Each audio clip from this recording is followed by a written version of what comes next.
Commission established under an Act of Parliament in 1956 for the coordination, determination and maintenance of the standard of university education। देखिए university act UGC act है 1956, ठीक है। ये क्या है, ये पहली बात तो स्टैचुटरी ऑर्गेनाइजेशन एस्टैब्लिश है, यानी कि ये स्टैचुटरी बॉडी है। देखिए जब संविधान लागू किया गया था तो उसके अंदर यूजीसी को अंदर दर्ज किया गया था, ठीक है, यानी कि संविधान के अकॉर्डिंग है। इसके तहत क्या है कि जो यूजीसी है वो जो यूनिवर्सिटी की जो एजुकेशन है उसके स्टैंडर्ड को मेंटेन करके रखेगी, साथ में उसमें सहयोग करती रहेगी। यानी कि भारत में जितनी भी यूनिवर्सिटी होंगी वो किसके अंडर होगी, यूजीसी के अंडर होगी, ठीक है। इसके मेंटेनेंस कौन रखेगा, वो यूजीसी रखेगा। द यूनिवर्सिटी ग्रांट कमीशन यानी कि UGC was form in 1945 to observe the work of the 3 central university Aligarh, Banaras and Delhi. देखिए यूजीसी बनाने का मतलब क्या था, पहली बार यूजीसी क्यों बनाई गई थी कि जो हमारी जो 3 यूनिवर्सिटी थी, जो सेंट्रल यूनिवर्सिटी थी, अलीगढ़, बनारस और दिल्ली यूनिवर्सिटी, ठीक है, इनका वर्क देखने के लिए, इनका काम देने के लिए पहली बार जो है यूजीसी 1945 में बनाई गई थी, ठीक है। इन तीनों का देखरेख के लिए, इन तीनों का देखरेख के लिए क्या है, यूजीसी बनाई गई थी। It is responsible was extended in 1947 to cover all Indian universities. अब देखिए इसकी जब 1947 आया तब इसकी जो है रिस्पॉन्सिबिलिटी जो है वो बढ़ा दी गई, यानी कि पहली बार इसको बनाया गया 3 यूनिवर्सिटी जो है अलीगढ़, बनारस और दिल्ली, इसकी जो देखरेख के लिए। बाद में क्या है कि जितनी भी ओवरऑल इंडिया में यूनिवर्सिटीज़ हैं, इंडियन यूनिवर्सिटी हैं, ठीक है, उसकी देखरेख के लिए इसको काम दे दिया गया। Recommendation was the University Education Commission of 1948-1949 which was set up under the chairmanship of S. Radhakrishnan to report on Indian education, university education and suggest improvement and extension। देखिए इसमें हुआ क्या था, इसमें ये था कि इसकी जिम्मेदारी किसे दी गई। देखिए सबसे पहली बात कि इसकी जिम्मेदारी किसे दी गई, 1948-1949 1948-1950 में क्या था कि जो एस राधाकृष्णन है उनकी अध्यक्षता में, ठीक है, उनकी अध्यक्षता में क्या है कि यूजीसी के ऊपर एक कमेटी बैठाई गई, उनकी चेयरमैनशिप में कमेटी बैठाई गई, ठीक है, जिन्होंने एक रिपोर्ट तैयार करनी थी कि जो इंडिया की यूनिवर्सिटी जो एजुकेशन है, ठीक है, वो कैसी है और उसमें क्या क्या सुधार जो है वो की जानी चाहिए, ठीक है। एस राधाकृष्णन जो उस ज़माने के टीचर थे, ठीक है, जो बहुत ही बढ़िया टीचर थे, ठीक है फ्रेंड्स। तो उनकी चेयरमैनशिप के अंडर क्या है, यूनिवर्सिटी का जो काम देखने के लिए कहा गया था कि क्या क्या इम्प्रूवमेंट्स में की जाए। In 1952 the government decide to that all grants to university and higher learning institution should be handled by UGC. 1952 में यानी कि 1952 में जब भारत आज़ाद हो चुका था तब ये कहा गया था कि जो यूनिवर्सिटीज़ को जो ग्रांट दी जाएगी, ठीक है, वो कौन तय करेगा, वो किसके अंदर होगी, वो यूजीसी के अंदर होगी। Subsequently an inauguration was held on 28 December 1953 by Maulana Azad, the first minister of education.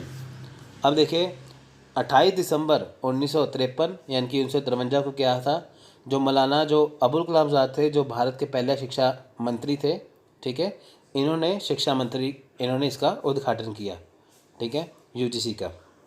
जब इसको सारे देश की यूनिवर्सिटी का काम सौंप दिया गया तो मौलाना अबुल कलाम आज़ाद था, जो आज़ाद थे, उन्होंने इसका जो है वो उद्घाटन किया।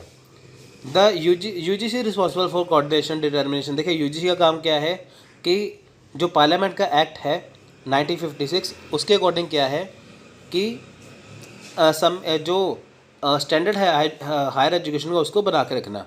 अब देखिए जो एक्ट ऑफ पार्लियामेंट है, ठीक है, वो कौन सी मिनिस्ट्री के अंडर है, वो है एमएचआरडी मिनिस्ट्री, ठीक है फ्रेंड्स। अब एमएचआरडी मिनिस्ट्री का नाम बदल के कुछ और रखा गया है, आप मेरे को बताइए क्या है कमेंट बॉक्स में लिख के। Its headquarter in new Delhi and 6 regional centre in Pune, Bhopal, Kolkata, Hyderabad, Guwahati and Bangalore, ठीक है। तो देखिए इसका हेडक्वार्टर में तो दिल्ली में ही है, तो बाकी इस जगह पे इसके जो है वो रीजनल सेंटर बनाए गए हैं। अब जानते हैं फीचर ऑफ यूजीसी क्या है। देखिए फ्रेंड्स आपको मैं वैसे ही बताता हूँ, पढ़ने की जरूरत तो ऐसे है नहीं इतनी, ठीक है। देखिए सबसे पहले क्या है कि यूजीसी का काम क्या है कि जो यूनिवर्सिटीज़ है, कॉलेज हैं जो, ठीक है, उनको क्या है, उनको फंड जो है वो देना, ठीक है। इसका काम क्या है कि जो विश्वविद्यालय जो कॉलेज है, ठीक है, उनको क्या है, उनको फंड प्रोवाइड करवाना, ठीक है। उसके बाद क्या है, यूजीसी नेट के लिए जो जेआरएफ है यानी कि जूनियर रिसर्च फेलोशिप और जो नेशनल एलिजिबिलिटी जो टेस्ट है उसको कंडक्ट करवाना, ठीक है।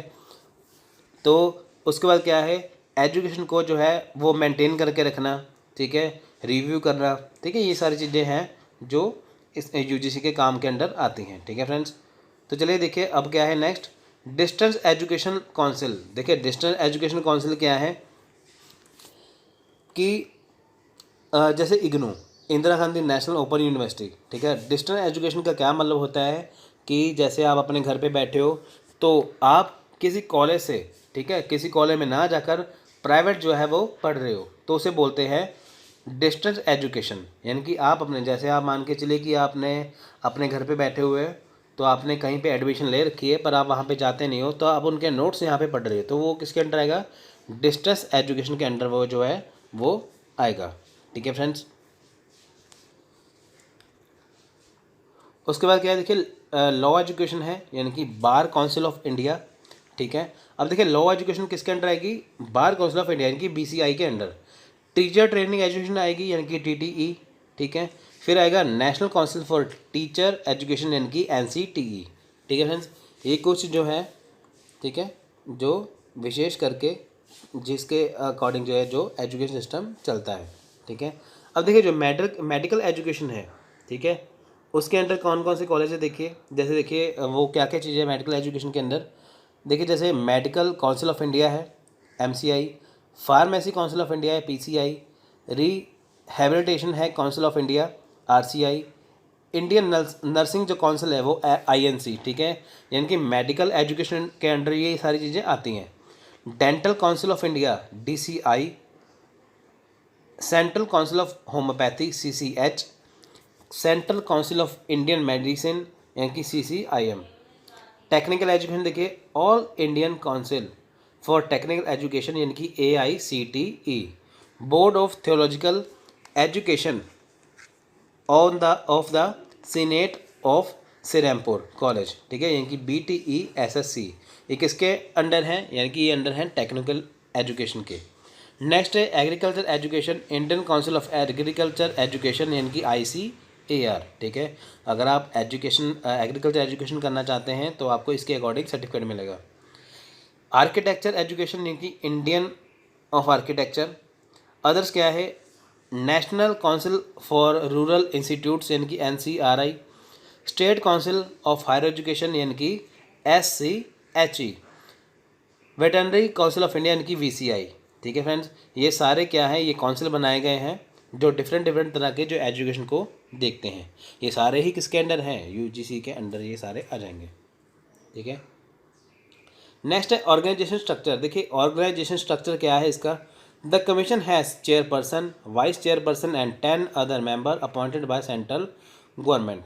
अब देखिए जो कमीशन है इसमें क्या होगा, यूजीसी के अंडर यानी कि जो कमीशन है उसमें एक चेयरपर्सन होगा, एक वाइस चेयरपर्सन होगा और इसमें 10 क्या है जो मेंबर होंगे जो सेंट्रल गवर्नमेंट द्वारा अपॉइंट किए जाएंगे।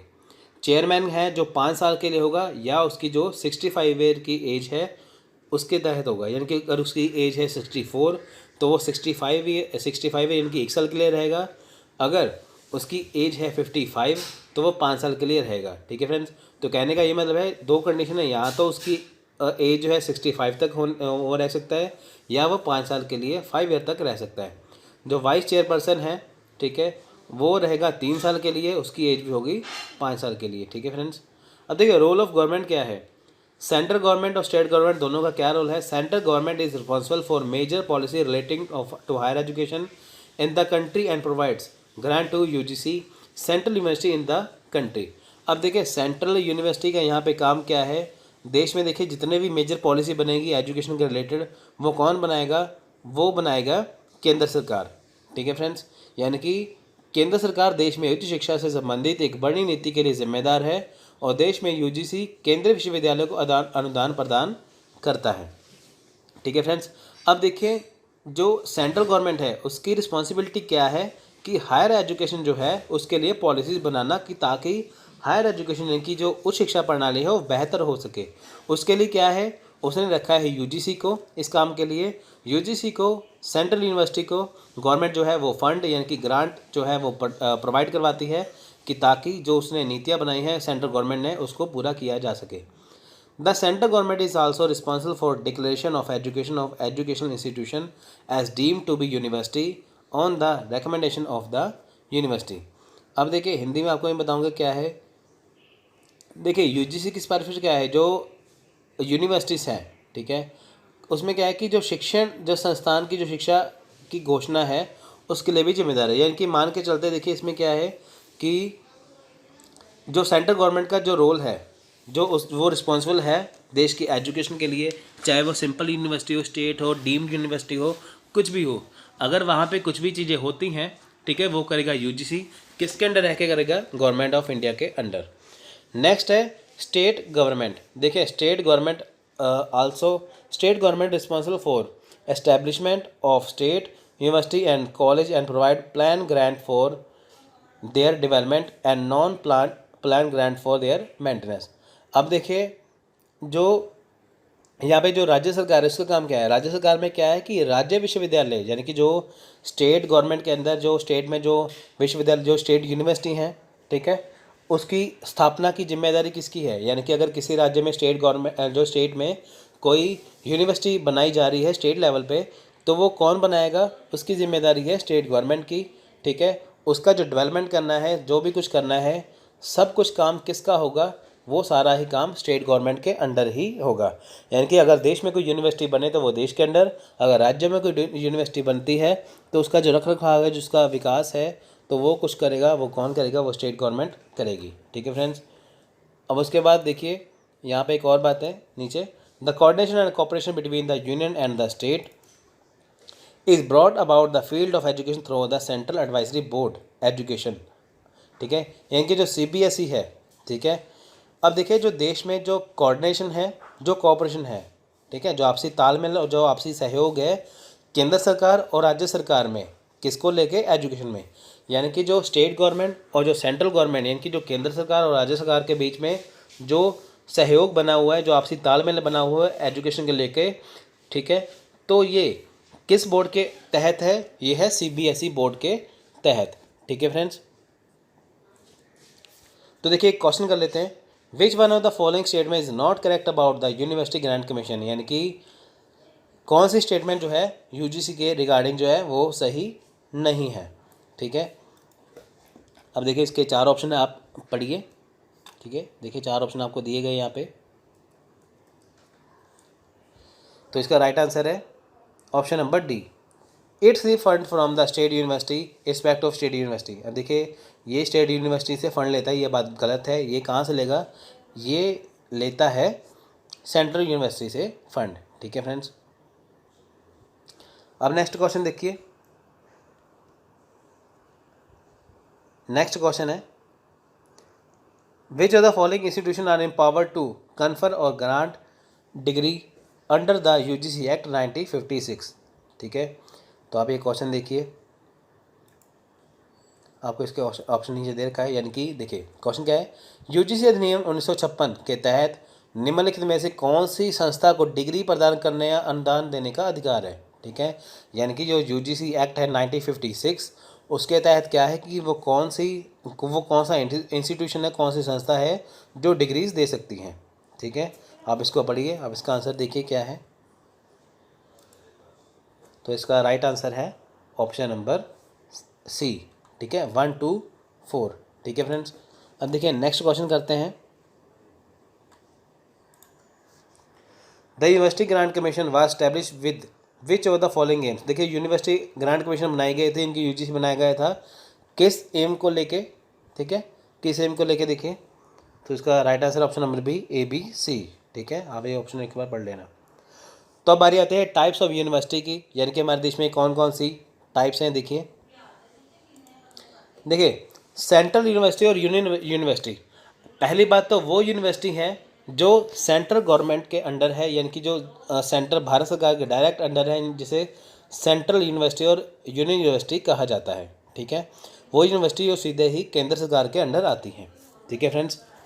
देखिए इसमें क्या है, सेंट्रल यूनिवर्सिटी और union university in India are establishment by an act of parliament and under the purview of the Department of Higher Education in the field in the Union of Human Resources Development, यानी कि HRD के under क्या है, ठीक है, central university जो है बनाई गई है। Central university in addition are covered by central university act 2009 which regulate their purpose, power governance etcetera and establish 12 new universities. अब देखिए इसके अलावा क्या है, इसके अलावा देखिए पहली बात तो क्या है कि मानव संसाधन विकास संघ यानी कि HRD डेवलपमेंट जो है वो बनाया गया था, ठीक है, किसके लिए बनाया गया था, सेंट्रल यूनिवर्सिटी के लिए। इसके अलावा क्या है कि जो विश्वविद्यालय हैं यानी कि जो सेंट्रल यूनिवर्सिटी हैं उसको उसका जो नियम बनाया गया था 2009, ठीक है, यानी कि जो सेंट्रल यूनिवर्सिटी है वो सेंट्रल यूनिवर्सिटी एक्ट 2009 के अंदर आती है, ठीक है। तो इसे खास जो लक्ष्य है, जो खास इसके उद्देश्य हैं, उसके लिए इसे बनाया गया था। अब देखिए सेंट्रल यूनिवर्सिटी जो एक्ट है उसके अकॉर्डिंग जो है 12 न्यू यूनिवर्सिटी बनाई गई थी, ठीक है। अब देखिए एज ऑन 20 दिसंबर 2018, ये रिसेंट डाटा, ये अभी देखिए जो पूरे देश में, पूरे भारत में क्या है, 49 सेंट्रल यूनिवर्सिटी जो है इंडिया में बनाई गई हैं। Radhakrishnan report as follow, Banaras, Aligarh and Delhi central university because of condition of their foundation and the tradition by they have built. अब देखिए जो जो एस राधाकृष्णन थे, ठीक है, उन्होंने एक रिपोर्ट बनाई गई थी, इसमें क्या था कि बनारस, अलीगढ़ और दिल्ली के जो केंद्रीय जो विश्वविद्यालय थे, ठीक है, जो केंद्र के जो विश्वविद्यालय थे वो जो बनाए गए थे, ठीक है, तो उनकी जो देखिए जो उनकी जो नींव है, जो उनकी जो परंपराएं हैं, ठीक है, उनके उन्होंने कारण भी बताए थे यहाँ पे कि जो दिल्ली, बनारस, अलीगढ़ की जो है जो यूनिवर्सिटीज़ है उसमें क्या क्या पढ़ाया जाता है, सब कुछ उन्होंने रिव्यू करके यहाँ पे बताया था। The central government has done for Delhi university what provincial government do for the university in the provinces. अब देखिए इसमें क्या है कि जो देखिए जो दिल्ली की जो यूनिवर्सिटी है मुख्य रूप से वो केंद्रीय है। अगर हम बात करें दिल्ली यूनिवर्सिटी की, वो हमारे देश की सबसे मेन यूनिवर्सिटी है दिल्ली यूनिवर्सिटी, ठीक है। उसमें क्या है, वो प्रोविंशियल गवर्नमेंट के अंडर वो आती है। अब देखिए दिल्ली में क्या है, भारत सरकार के सारे मंत्री, प्रधानमंत्री, राष्ट्रपति दिल्ली में रहते हैं, तो वहाँ पे दिल्ली यूनिवर्सिटी है, ठीक है। तो यानी कि उसको जो है वो सेंट्रल यूनिवर्सिटी या मेन यूनिवर्सिटी उसको माना गया है, ठीक है। अब देखिए फीचर क्या है सेंट्रल यूनिवर्सिटी के, president of India is chancellor of the all central university. अब देखिए भारत में जितने भी यूनिवर्सिटीज़ हैं जो सेंट्रल यूनिवर्सिटी कहलाई जाती हैं, उनका जो चांसलर है वो कौन होंगे, वो होंगे हमारे भारत के राष्ट्रपति। आपको भारत के राष्ट्रपति का नाम लिख के हमें बताना है जो एट प्रेजेंट टाइम पे हैं। President nominates some members to be to the executive committee, board of management, court selection committed of the university as per the provision made in the relevant university act। अब देखिए क्या है, राष्ट्रपति कुछ सदस्यों को, ठीक है, इसका लाइन का मतलब है राष्ट्रपति कुछ सदस्यों को, कुछ मेंबरों को संबंधित विश्वविद्यालय अधिनियम में किए गए प्रावधान के अनुसार कार्य समिति, बोर्ड ऑफ मैनेजमेंट, कोर्ट विश्वविद्यालय के लिए चयन के लिए नामित करते हैं, ठीक है। अब देखिए इसके चांसलर कौन है, राष्ट्रपति यानी कि भारत के प्रेसिडेंट, ठीक है। तो इसके जो कुछ जो मेंबर हैं उनकी सिलेक्शन किसके द्वारा की जाती है, वो की जाती है भारत के राष्ट्रपति जी के द्वारा। Ministry provide secretariat service for appointment of vice chancellor, executive committee nominees, court nominees, selection committees nominee by president. अब देखिए मंत्रालय जो है राष्ट्रपति के लिए जो क्या है, जो वाइस चांसलर यानी कि कुलपति, कार्य समिति के जो है नामित हुए सदस्य, वो न्यायालय के उम्मीदवार या कुछ भी है, सारी के क्या है जो सचिवालय जो एक सेक्रेटरीट बनाया गया है, यानी कि इसमें क्या है कि एक सेक्रेटरीट बनाया गया है, ठीक है, जो कई ज़्यादा जो सर्विस जो है वो प्रोवाइड करवाते हैं। किसमें कौन सा विभाग कैसे बांटना है, कैसे वाइस चांसलर होगा, कौन सी एग्जीक्यूटिव कमेटी बनेगी, ये किसके अंडर है, ये सेक्रेटरीट के अंडर है, ठीक है।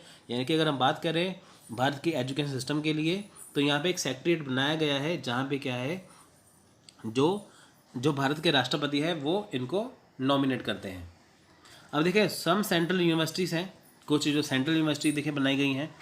पहला है अलीगढ़ मुस्लिम यूनिवर्सिटी। देखिए कुछ सेंट्रल यूनिवर्सिटी आपको मैं बता दूंगा, मेन तो दिल्ली यूनिवर्सिटी है जो दिल्ली में है। अलीगढ़ मुस्लिम यूनिवर्सिटी है, ठीक है। ये कब बनी थी, ये देखिए अलीगढ़ एस्टैब्लिश 1920 में। देखिए जो अलीगढ़ मुस्लिम यूनिवर्सिटी थी वो बनाई गई थी 1920 अलीगढ़ मुस्लिम यूनिवर्सिटी, ठीक है। उसके बाद जवाहरलाल नेहरू यूनिवर्सिटी, ये कब बनी थी, ये बनी थी एस्टैब्लिश इन 1969, ये 1969 में बनी थी। बनारस हिंदू विश्वविद्यालय, ये भी सेंट्रल यूनिवर्सिटी है, ये है वाराणसी में यानी कि बनारस में।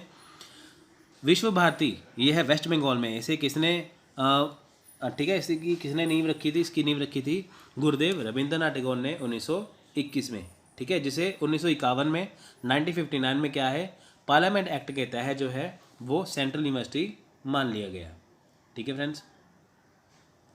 नेक्स्ट है तेजपुर यूनिवर्सिटी असम। अब देखिए तेजपुर यूनिवर्सिटी जो असम में है, इसे एक्ट 1944 के अंडर पार्लियामेंट का जो 1994 सॉरी यहाँ पे 1994 जो एस्टैब्लिशमेंट एक्ट है पार्लियामेंट का, उसके तहत बनाया गया था। बाबा साहब भीमराव अंबेडकर यूनिवर्सिटी, ये है लखनऊ में, ठीक है। इसे भी एस्टैब्लिश किया गया था 1994 में, ठीक है। तो इसे 10 जनवरी 1996 में इसे भारत की केंद्रीय यूनिवर्सिटी, इनकी सेंट्रल यूनिवर्सिटी माना गया। तब हम बात करेंगे क्वेश्चन की। देखिए पहला क्वेश्चन क्या है, which of the following are the central university, निम्नलिखित में से कौन से केंद्रीय विश्वविद्यालय हैं, ठीक है। तो आपको ये जांचना है इसमें। तो इसका right answer option number A यानी कि 1 2 3 पहली 3 जो है वो क्या है, वो सेंट्रल यूनिवर्सिटी है। आपको एग्जाम में ऐसी क्वेश्चन आएगा। Which of the following statement are correct about a central university, देखिए इनमें से भारत सरकार इनमें से क्या है, इनमें से जो सेंट्रल यूनिवर्सिटी है उसके लिए स्टेटमेंट कौन सी करेक्ट है, तो आपको ये ढूंढनी है, ठीक है। तो देखिए ऑप्शन है इसका right answer option number C, ठीक है फ्रेंड्स। अब हम बात करेंगे स्टेट यूनिवर्सिटी, यानी कि वो यूनिवर्सिटी जो किसके अंदर आएगी, स्टेट गवर्नमेंट के अंदर आएगी, उसे कहेंगे स्टेट यूनिवर्सिटीज़, ठीक है।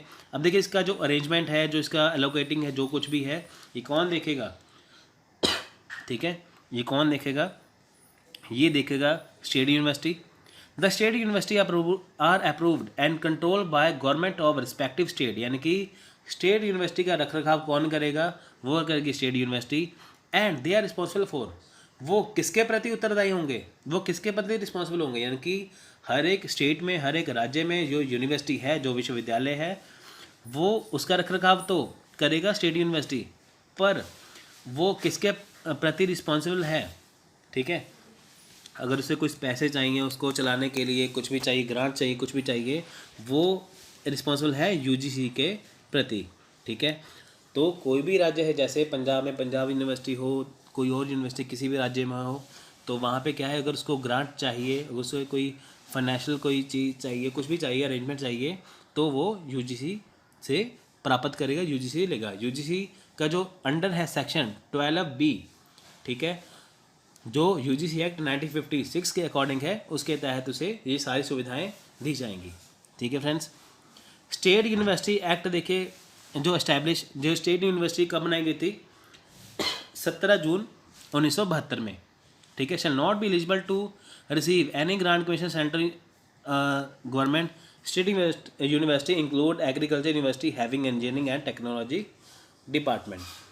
अब देखें यहाँ पे क्या है कि 17 जून 1972 के बाद जो विश्वविद्यालय बनाए गए थे वो केंद्र सरकार, यूजीसी या सरकार से धन प्राप्त करने वाले किसी अन्य संगठन से कोई अनुदान प्राप्त करने के पात्र नहीं होंगे। यानी कि यहाँ पे कहा गया था कि जो 1972 के बाद जो राज्य विश्वविद्यालय, जो स्टेट यूनिवर्सिटी बनी है, वो किसी अन्य, वो किसके अंडर आ गए हैं, वो यूजीसी के अंडर आ गए हैं। तो अब किसी भी और संगठन ऑर्गेनाइजेशन से क्या है, तो फ्रेंड्स देखिए कि स्टेट गवर्नमेंट, जो स्टेट यूनिवर्सिटी हैं वो स्टेट गवर्नमेंट के अंदर होती हैं। 17 जून 1972 के बाद, यानी कि ये बताया गया है कि ये अब जो स्टेट गवर्नमेंट है वो सेंट्रल यूनिवर्सिटी के अलावा या सेंट्रल गवर्नमेंट के अलावा किसी और से कुछ भी फंड नहीं ले सकती, ठीक है फ्रेंड्स। तो देखिए इसके फीचर्स क्या हैं, देखिए the governor of the respective, देखिए governor of the respective state concern act as the visitor for all state universities. अब देखिए जो किसी भी राज्य, कोई भी जैसे राज्य है, जैसे हमने पढ़ा था ना कि किसका चांसलर कौन होता है? इसका चांसलर होता है राष्ट्रपति, यानी कि सेंट्रल यूनिवर्सिटी का। अब देखिए वैसा ही जो स्टेट यूनिवर्सिटी है, जो स्टेट यूनिवर्सिटी है, ठीक है, तो वो किसके अंडर होगी? वो होगी गवर्नर के अंडर। ठीक है फ्रेंड्स, देखिए जो गवर्नर है, ठीक है, वो किसी भी यूनिवर्सिटी में जा सकते हैं।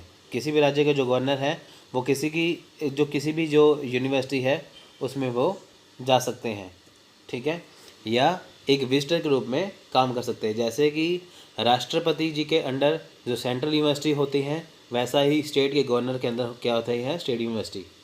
The state government assist the governor in the appointment of vice chancellor, court nominees and selection committee nominees। अब देखिए जो स्टेट गवर्नमेंट है, ठीक है, जो स्टेट गवर्नमेंट है वो क्या करेगी? वो वाइस चांसलर होंगे, जो कोर्ट नॉमिनीज हैं वो इसको जो है नॉमिनेट करेंगे। इनकी स्टेट गवर्नमेंट जो क्या करेगी? स्टेट यूनिवर्सिटी के लिए वाइस चांसलर का जो है नॉमिनेट करेगी। The governor has the power to nominee a few member of the executive meeting. अब देखिए जो गवर्नर है उनके पास पावर है, जो स्टेट यूनिवर्सिटी उसमें जो एग्जीक्यूटिव कमेटी है, जो बोर्ड ऑफ मैनेजमेंट है, उसमें जो वेरियस यूनिवर्सिटी में क्या है वो अपनी तरफ से कुछ जो मेंबर हैं उनको नॉमिनी कर सकते हैं, ठीक है। इंडियन लेवल पे राष्ट्रपति करते हैं, स्टेट लेवल पे क्या करेंगे? गवर्नर करेंगे। नेक्स्ट है प्राइवेट यूनिवर्सिटी। अब देखिए friends, under the section 22 of the UGC act, ठीक है। अब देखिए प्राइवेट यूनिवर्सिटी हैं वो भी बनाई गई हैं। प्राइवेट यूनिवर्सिटी क्या है? जैसे प्राइवेट यूनिवर्सिटी वो होती हैं जिनके पास क्या है कि वो अपनी यूनिवर्सिटी में कोर्स को डिसाइड कर सकते हैं, उसमें जो उसकी फ़ीस का स्ट्रक्चर डिसाइड कर सकते हैं, ठीक है। बट वो जो प्राइवेट यूनिवर्सिटी हैं उनको ये हक नहीं होता कि वो आगे किसी और यूनिवर्सिटी को मान्यता दें, यानी कि इसको मान्यता देने का हक किसे है, ठीक है। यानी कि जैसे मान के चलिए कोई प्राइवेट यूनिवर्सिटी है, अब वो किसी और कॉलेज या यूनिवर्सिटी को कोई भी सर्टिफिकेट नहीं दे सकती कि ये भी यूनिवर्सिटी है, ठीक है, वो देगा यूजीसी। प्राइवेट यूनिवर्सिटी को हक इतना है कि वो अपने कोर्स डिसाइड करे, अपनी फ़ीस डिसाइड करे, बस, ठीक है। जो प्राइवेट यूनिवर्सिटी यूजीसी की सारी शर्तों को पूरा करता हो, ठीक है, तो उसको यूनिवर्सिटी का टाइटल दे दिया जाता है, ठीक है फ्रेंड्स। प्राइवेट यूनिवर्सिटी वो है कि जैसे आप गवर्नमेंट की यूनिवर्सिटी में ना पढ़ के किसी प्राइवेट कॉलेज यूनिवर्सिटी में पढ़ रहे हो, जैसे लवली यूनिवर्सिटी है, प्राइवेट है, ठीक है, ऐसे। देखिए सेकेंड फीचर क्या है? Conduct their own admission procedure. वो खुद के एडमिशन जो प्रोसीजर है वो कंडक्ट करवा सकते हैं, खुद का सिलेबस डिसाइड कर सकते हैं, ठीक है, खुद के एग्ज़ाम ले सकते हैं, खुद के एग्ज़ाम जो डिसाइड कर सकते हैं, और can grant degree to the student को डिग्री भी दे सकते हैं, जो सभी जगह पे क्या है? वैलिड होते हैं। नेक्स्ट है डीम्ड यूनिवर्सिटी। फ्रेंड देखिए डीम्ड यूनिवर्सिटी कौन सी यूनिवर्सिटी है? डीम्ड यूनिवर्सिटी वो यूनिवर्सिटी है जिसे मान्यता प्रदान की जाती है यूजीसी के कहने पर। किसके द्वारा ये दी जाती है? एचआरडी, एमएचआरडी के द्वारा। यानी कि डीम्ड यूनिवर्सिटी वो यूनिवर्सिटीज़ हैं जिसे मान्यता या जिसे रिकग्नाइज़ किया जाता है एचआरडी, मिनिस्ट्री ऑफ एचआरडी के द्वारा। किसके कहने पर? यूजीसी के कहने पर, ठीक है, under the section 3 of UGC act 1956 यानी कि 1956। इसके तहत कई डीम्ड यूनिवर्सिटियाँ जो बनाई गई हैं, ठीक है फ्रेंड्स। डीम्ड यूनिवर्सिटी क्या है? देखिए वो अच्छे से काम कर रही हैं, ठीक है। डीम्ड यूनिवर्सिटी वो यूनिवर्सिटी है कि जो जिसे मान्यता प्राप्त होती है यूजीसी के द्वारा, यूजीसी के कहने पर। किसके द्वारा? एचआरडी के द्वारा। अब देखिए ये डीम्ड यूनिवर्सिटी कौन कौन सी है, यहाँ पे लिखा हुआ है नाम। Manipal academy of higher education, Symbiosis international education centre, Pune comprises, ये सारी इसके नाम है, आप ये देख लेना एक बार, ठीक है।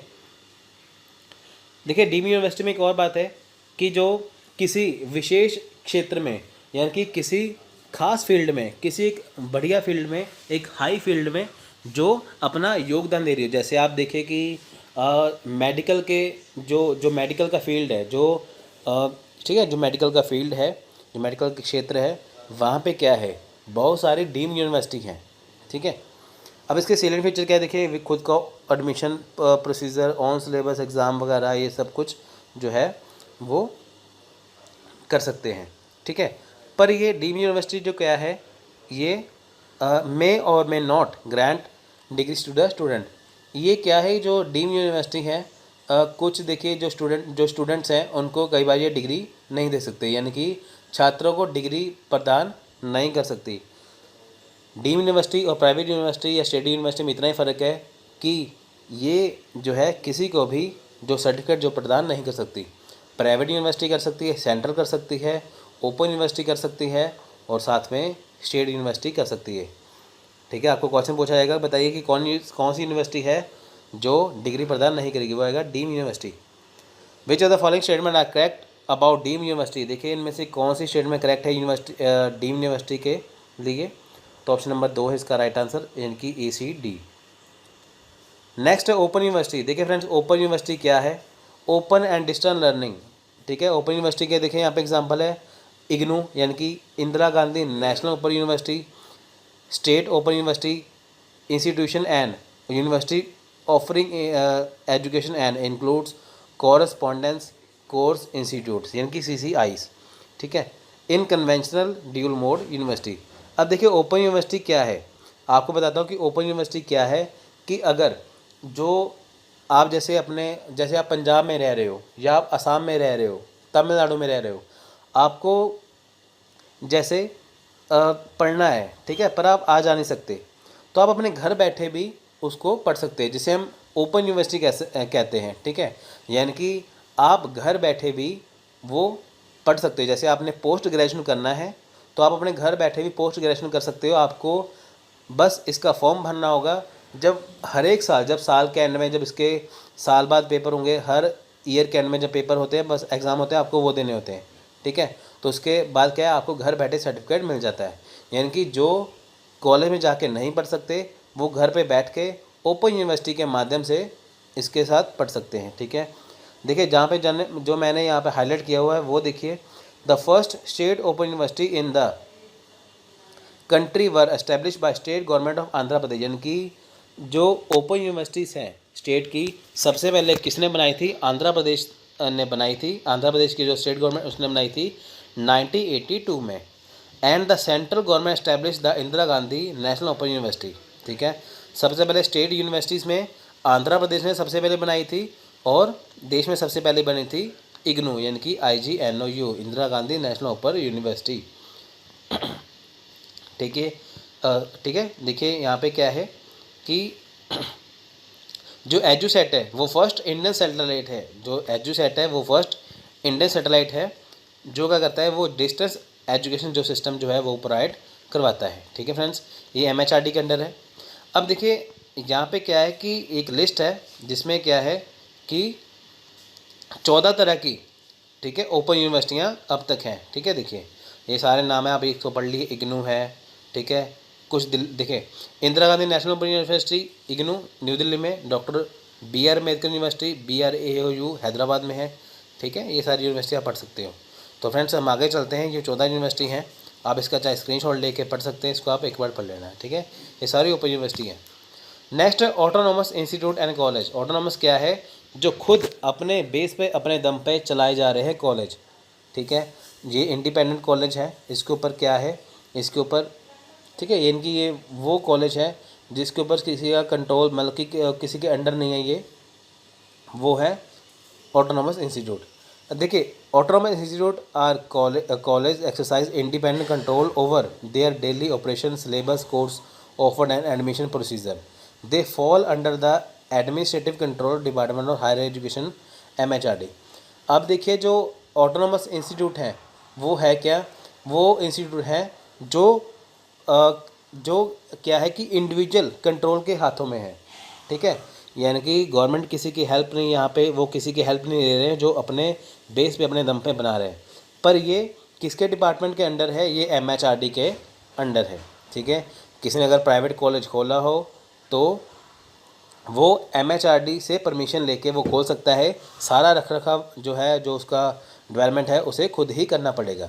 ठीक है, तो वो होते हैं ऑटोनॉमस इंस्टीट्यूट और कॉलेज, यानी कि जो अपने बेस पे चलाते हैं। ठीक है, अब इसके सेलेंट फीचर क्या है? देखिए, ये अपना खुद का एडमिशन प्रोसेस चला सकते हैं, सिलेबस चला सकते हैं, ऑन एग्ज़ाम कर सकते हैं, पर ये किसी को भी डिग्री नहीं दे सकते। पढ़ाई करवा सकते हैं, डिग्री नहीं दे सकते।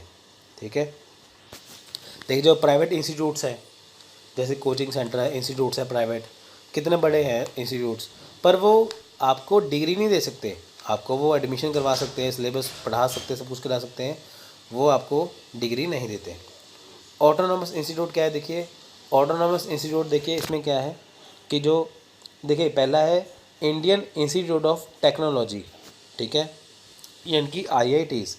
अब देखिए IITs क्या है, जिसमें क्या है IITs किसे कहते हैं, जो टेक्नोलॉजी से रिलेटेड कॉलेज हैं, इंस्टीट्यूट्स हैं, जैसे इंजीनियरिंग है, साइंस है, मैनेजमेंट है, इससे जो रिलेटेड है ये सारे जो हैं इंस्टीट्यूट ये IITs कहलाते हैं, ठीक है। अब देखिए इसका जो इंडियन जो इंस्टीट्यूट ऑफ टेक्नोलॉजी एक्ट है 1961 का, ठीक है। अब देखिए द फर्स्ट IIT, सबसे पहले IIT कहाँ पे बनाया गया था, खड़गपुर में 1951 यानी कि 1951 में।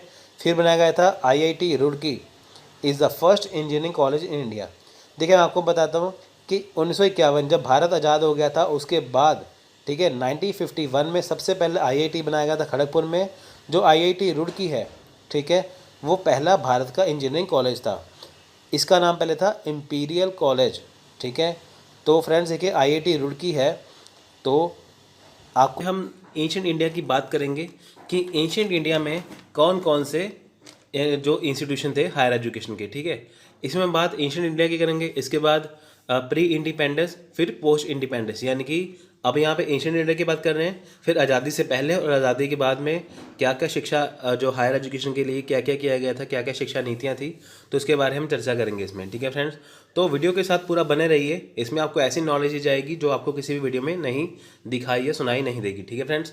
तो चलिए देखिए institution of higher learning and education ancient India, यानी कि भारतीय शिक्षण और शिक्षा संस्थान की स्थापना।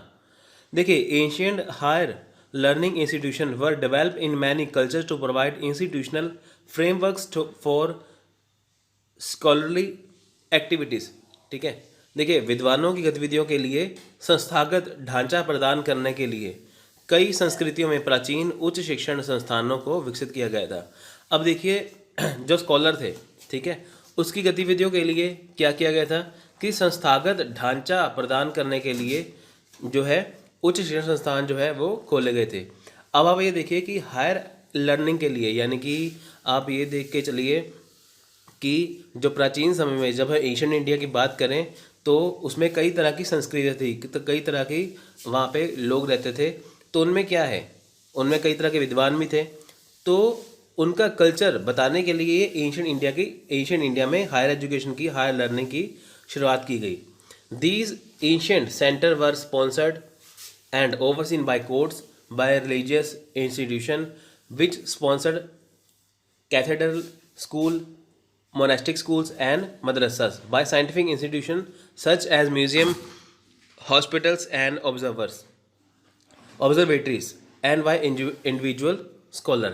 देखिए ये प्राचीन जो केंद्र है वो न्यायालयों द्वारा प्रायोजित और देखरेख करने वाले थे, जैसे धार्मिक संस्थान जिन्होंने देखिए कैथोलिक स्कूल है, ठीक है, और साथ में क्या है मोनेस्टिक स्कूल यानी कि मठ जो होते हैं वो मठवासी स्कूल, मदरसे हैं, ठीक है, ये जो होते थे, ठीक है। अब इनको चलाता कौन था, देखिए साथ में इनमें संग्रहालय, अस्पताल, वैधशाला, ठीक है, ये सारी जो वैज्ञानिक संस्थान थी, ठीक है, जो व्यक्तिगत विद्वानों द्वारा चलाई जाती थी। अब देखिए कहने का ये मतलब है कि चाहे कोई स्कूल है, मदरसा है, ठीक है, चाहे मोनेस्टिक स्कूल है, ठीक है, तो ये चलाए किसके जाते थे, ये इंडिविजुअल स्कॉलर, यानी कि ये इंडिविजुअल स्कॉलर्स के द्वारा चलाए जाते थे, ठीक है फ्रेंड्स, ठीक है।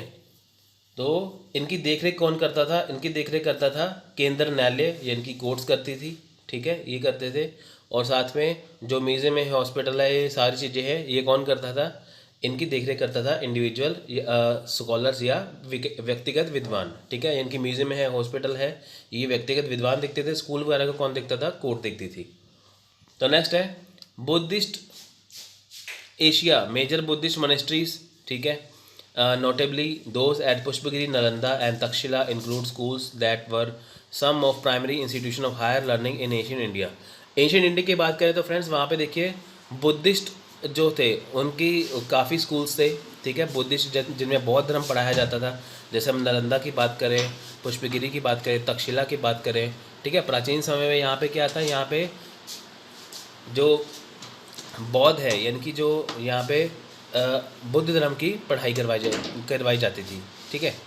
तो the pirivena was also developed during this period which covered lower level of institution education to and was mostly confined to island of Lanka. Though its model was replicated throughout Southeast Asia. अब देखिए यहाँ पे क्या है, विश्व रूप से हम बात, जैसे हमने बात की यहाँ पे नालंदा हो गया, इसकी बात कर ली है, ठीक है। इसके बाद क्या है कि देखिए इसके दौरान क्या था कि पिरिवेना भी विकसित हुआ। पिरिवेना क्या है, पिरिवेना एक ऐसी चीज़ थी जिसमें क्या है कि शिक्षा को निचले स्तर को भी कवर किया जाता था, यानी कि जो बेसिक लेवल है वो भी कवर किया जाता था। पिरिवेना क्या होता है, पिरिवेना ये होता है कि जो शिक्षा है, जो एजुकेशन है, वो लोअर लेवल से यानी कि बेसिक लेवल से भी दी जाती थी, ठीक है।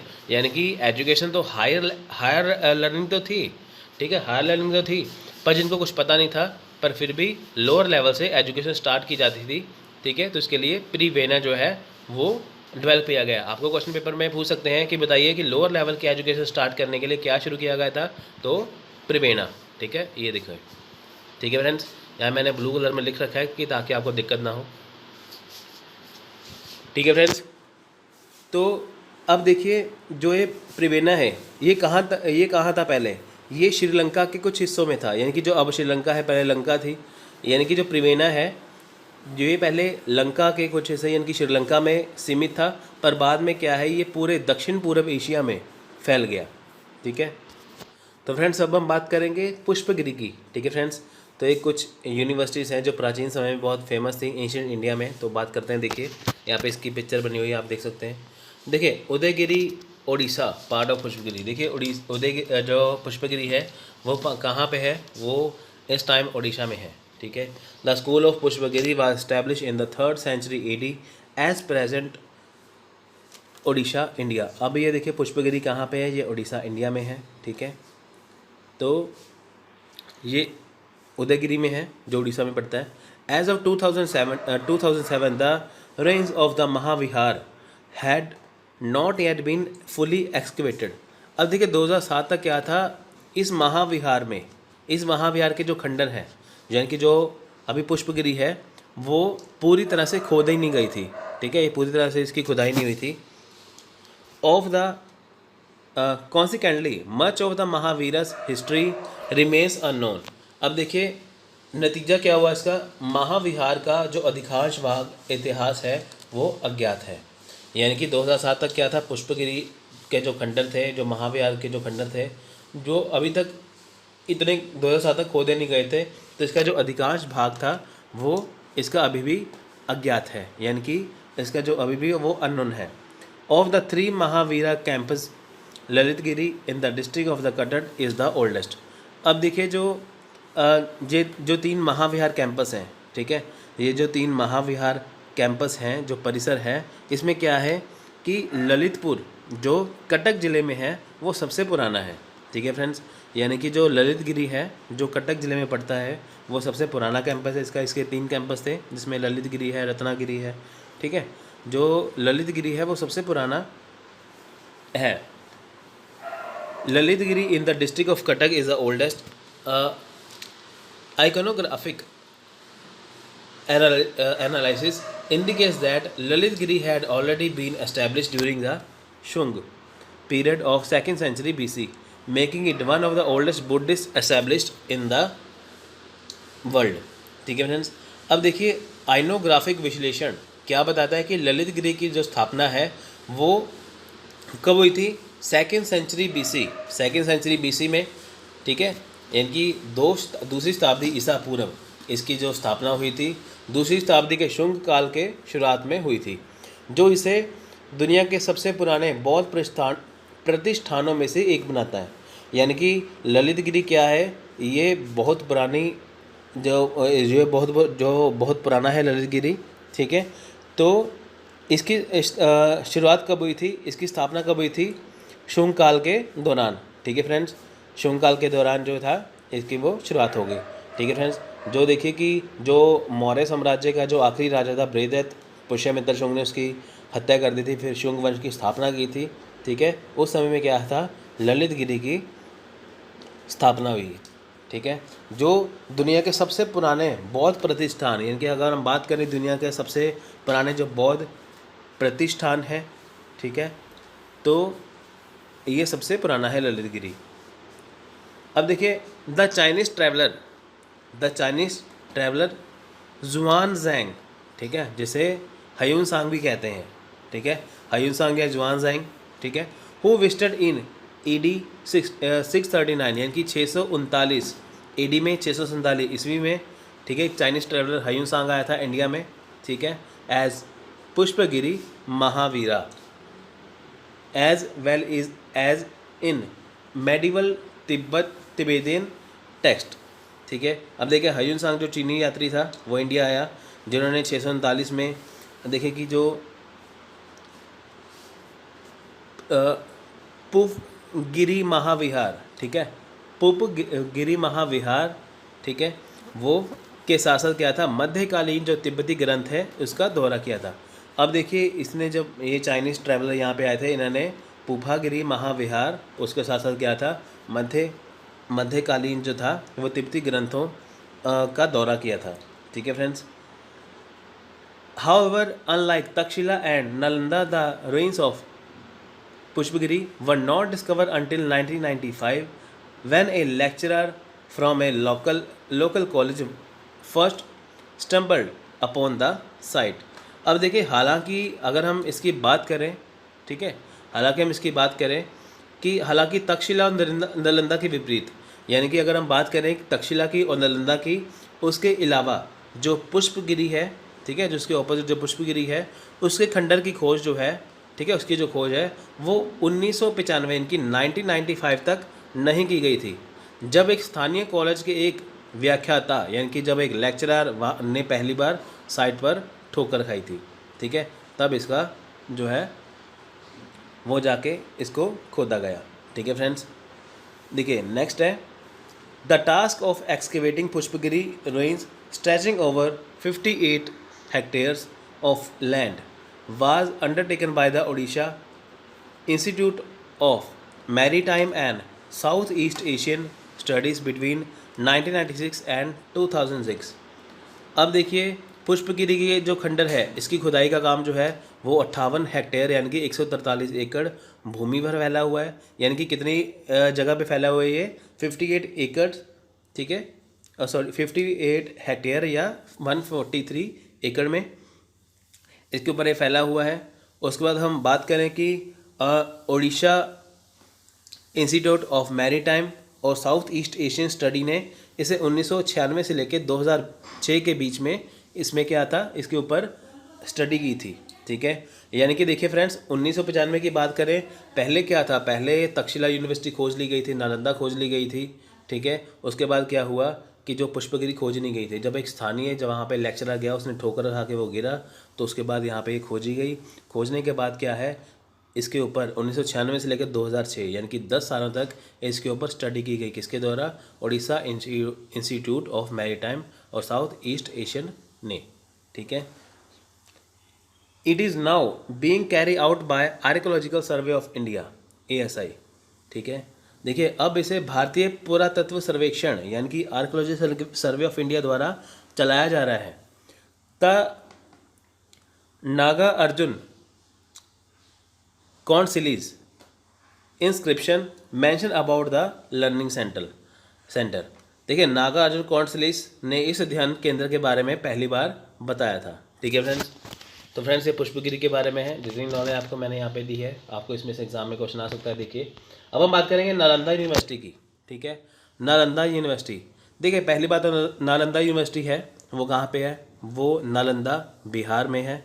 ठीक है, ये हायर एजुकेशन का, हायर लर्निंग का सबसे प्राचीन केंद्र, सबसे एंशियंट सेंटर है। ठीक है, तो देखिए Nalanda ancient centre of higher learning in Bihar India from 427 to 1197 यानी कि 427 से 1197, ठीक है, के बीच। Nalanda was established in the 5th century AD in Bihar, India and survived until किरका 1200 AD। Friends देखिए किरका यानी कि किरका का मतलब है लगभग। अगर आपको एग्जैक्ट डेट पता नहीं है तो वहाँ पे आगे सी डॉट लगा देते हैं या किरका CIRCA किरका लिखा ना, किरका 1200 AD। इसका मतलब है कि लगभग, ठीक है, लगभग 1200 AD। यानी कि नालंदा की हम अगर स्थापना की बात करें तो यह 5वीं शताब्दी ईस्वी में बिहार में हुई थी, तो लगभग 1200 ईस्वी तक ये चली थी, ठीक है, यानी कि 700 साल, ठीक है, 700, ठीक है, ये लगातार चली थी। आपको हमने को ये बताना है कि ये किस राजा ने बनवाई थी, ठीक है फ्रेंड्स। आप कमेंट बॉक्स में लिख के बता सकते हैं, तो इसका मैं आपको राइट आंसर भी वहाँ पे मेंशन कर दूंगा। It was devoted to Buddhist study but it also train students in fine art, medicine, mathematics, astronomy, politics and art of war. देखिए फ्रेंड्स, ये अपने आप में उस टाइम पे अत्याधुनिक, ठीक है, वेल मॉडर्नाइज्ड ये जो यूनिवर्सिटी मानी जाती थी। यहाँ पे दुनिया के बहुत सारे यहाँ पे जो स्टूडेंट्स से यहाँ पे पढ़ने के लिए आते थे। अब देखिए यहाँ पे क्या है कि यहाँ पे क्या करवाया जाता था, यहाँ पे बुद्धिस्ट स्टडी करवाई जाती थी, यानी कि बौद्ध अध्ययन यहाँ पे करवाया जाता था। लेकिन बौद्ध कला के साथ साथ क्या था, यहाँ पे क्या है, छात्रों को फाइन आर्ट्स यानी कि जैसे ललित कला कहते हैं, ठीक है, मेडिसिन यानी कि चिकित्सा, मैथमेटिक्स यानी कि गणित, एस्ट्रोनॉमी यानी कि खगोल विज्ञान, और राजनीति यानी पॉलिटिक्स यानी कि राजनीति, और द आर्ट ऑफ वार यानी कि युद्ध की कला का भी यहाँ पे सिखाया जाता है, यहाँ पे प्रशिक्षण दिया जाता था। यानी कि बुद्धिस्ट स्टडी तो हो ही रही है, यहाँ पे इसकी स्टडी भी हो रही थी, ठीक है। The centre had 8 separate compound, ठीक है, जो देखिए जो केंद्र है, जो इसका सेंटर था, इसमें क्या है, 8 अलग अलग तरह के कंपाउंड थे। कंपाउंड मैंने परिसर थे, ठीक है, जिसमें क्या थे, 10 टेम्पल्स यानी कि 10 मंदिर, उसके बाद मेडिटेशन हॉल्स यानी कि ध्यान, जो है ध्यान देने वाले हॉल, ध्यान वाले हॉल, ठीक है, और क्लासरूम्स यानी कि कक्षाएं, लेक्स एंड पार्क्स यानी कि झील और पार्क भी थे। It had a 9 story library where monk meticulously copied books and documents so that individual scholar could have their own collection।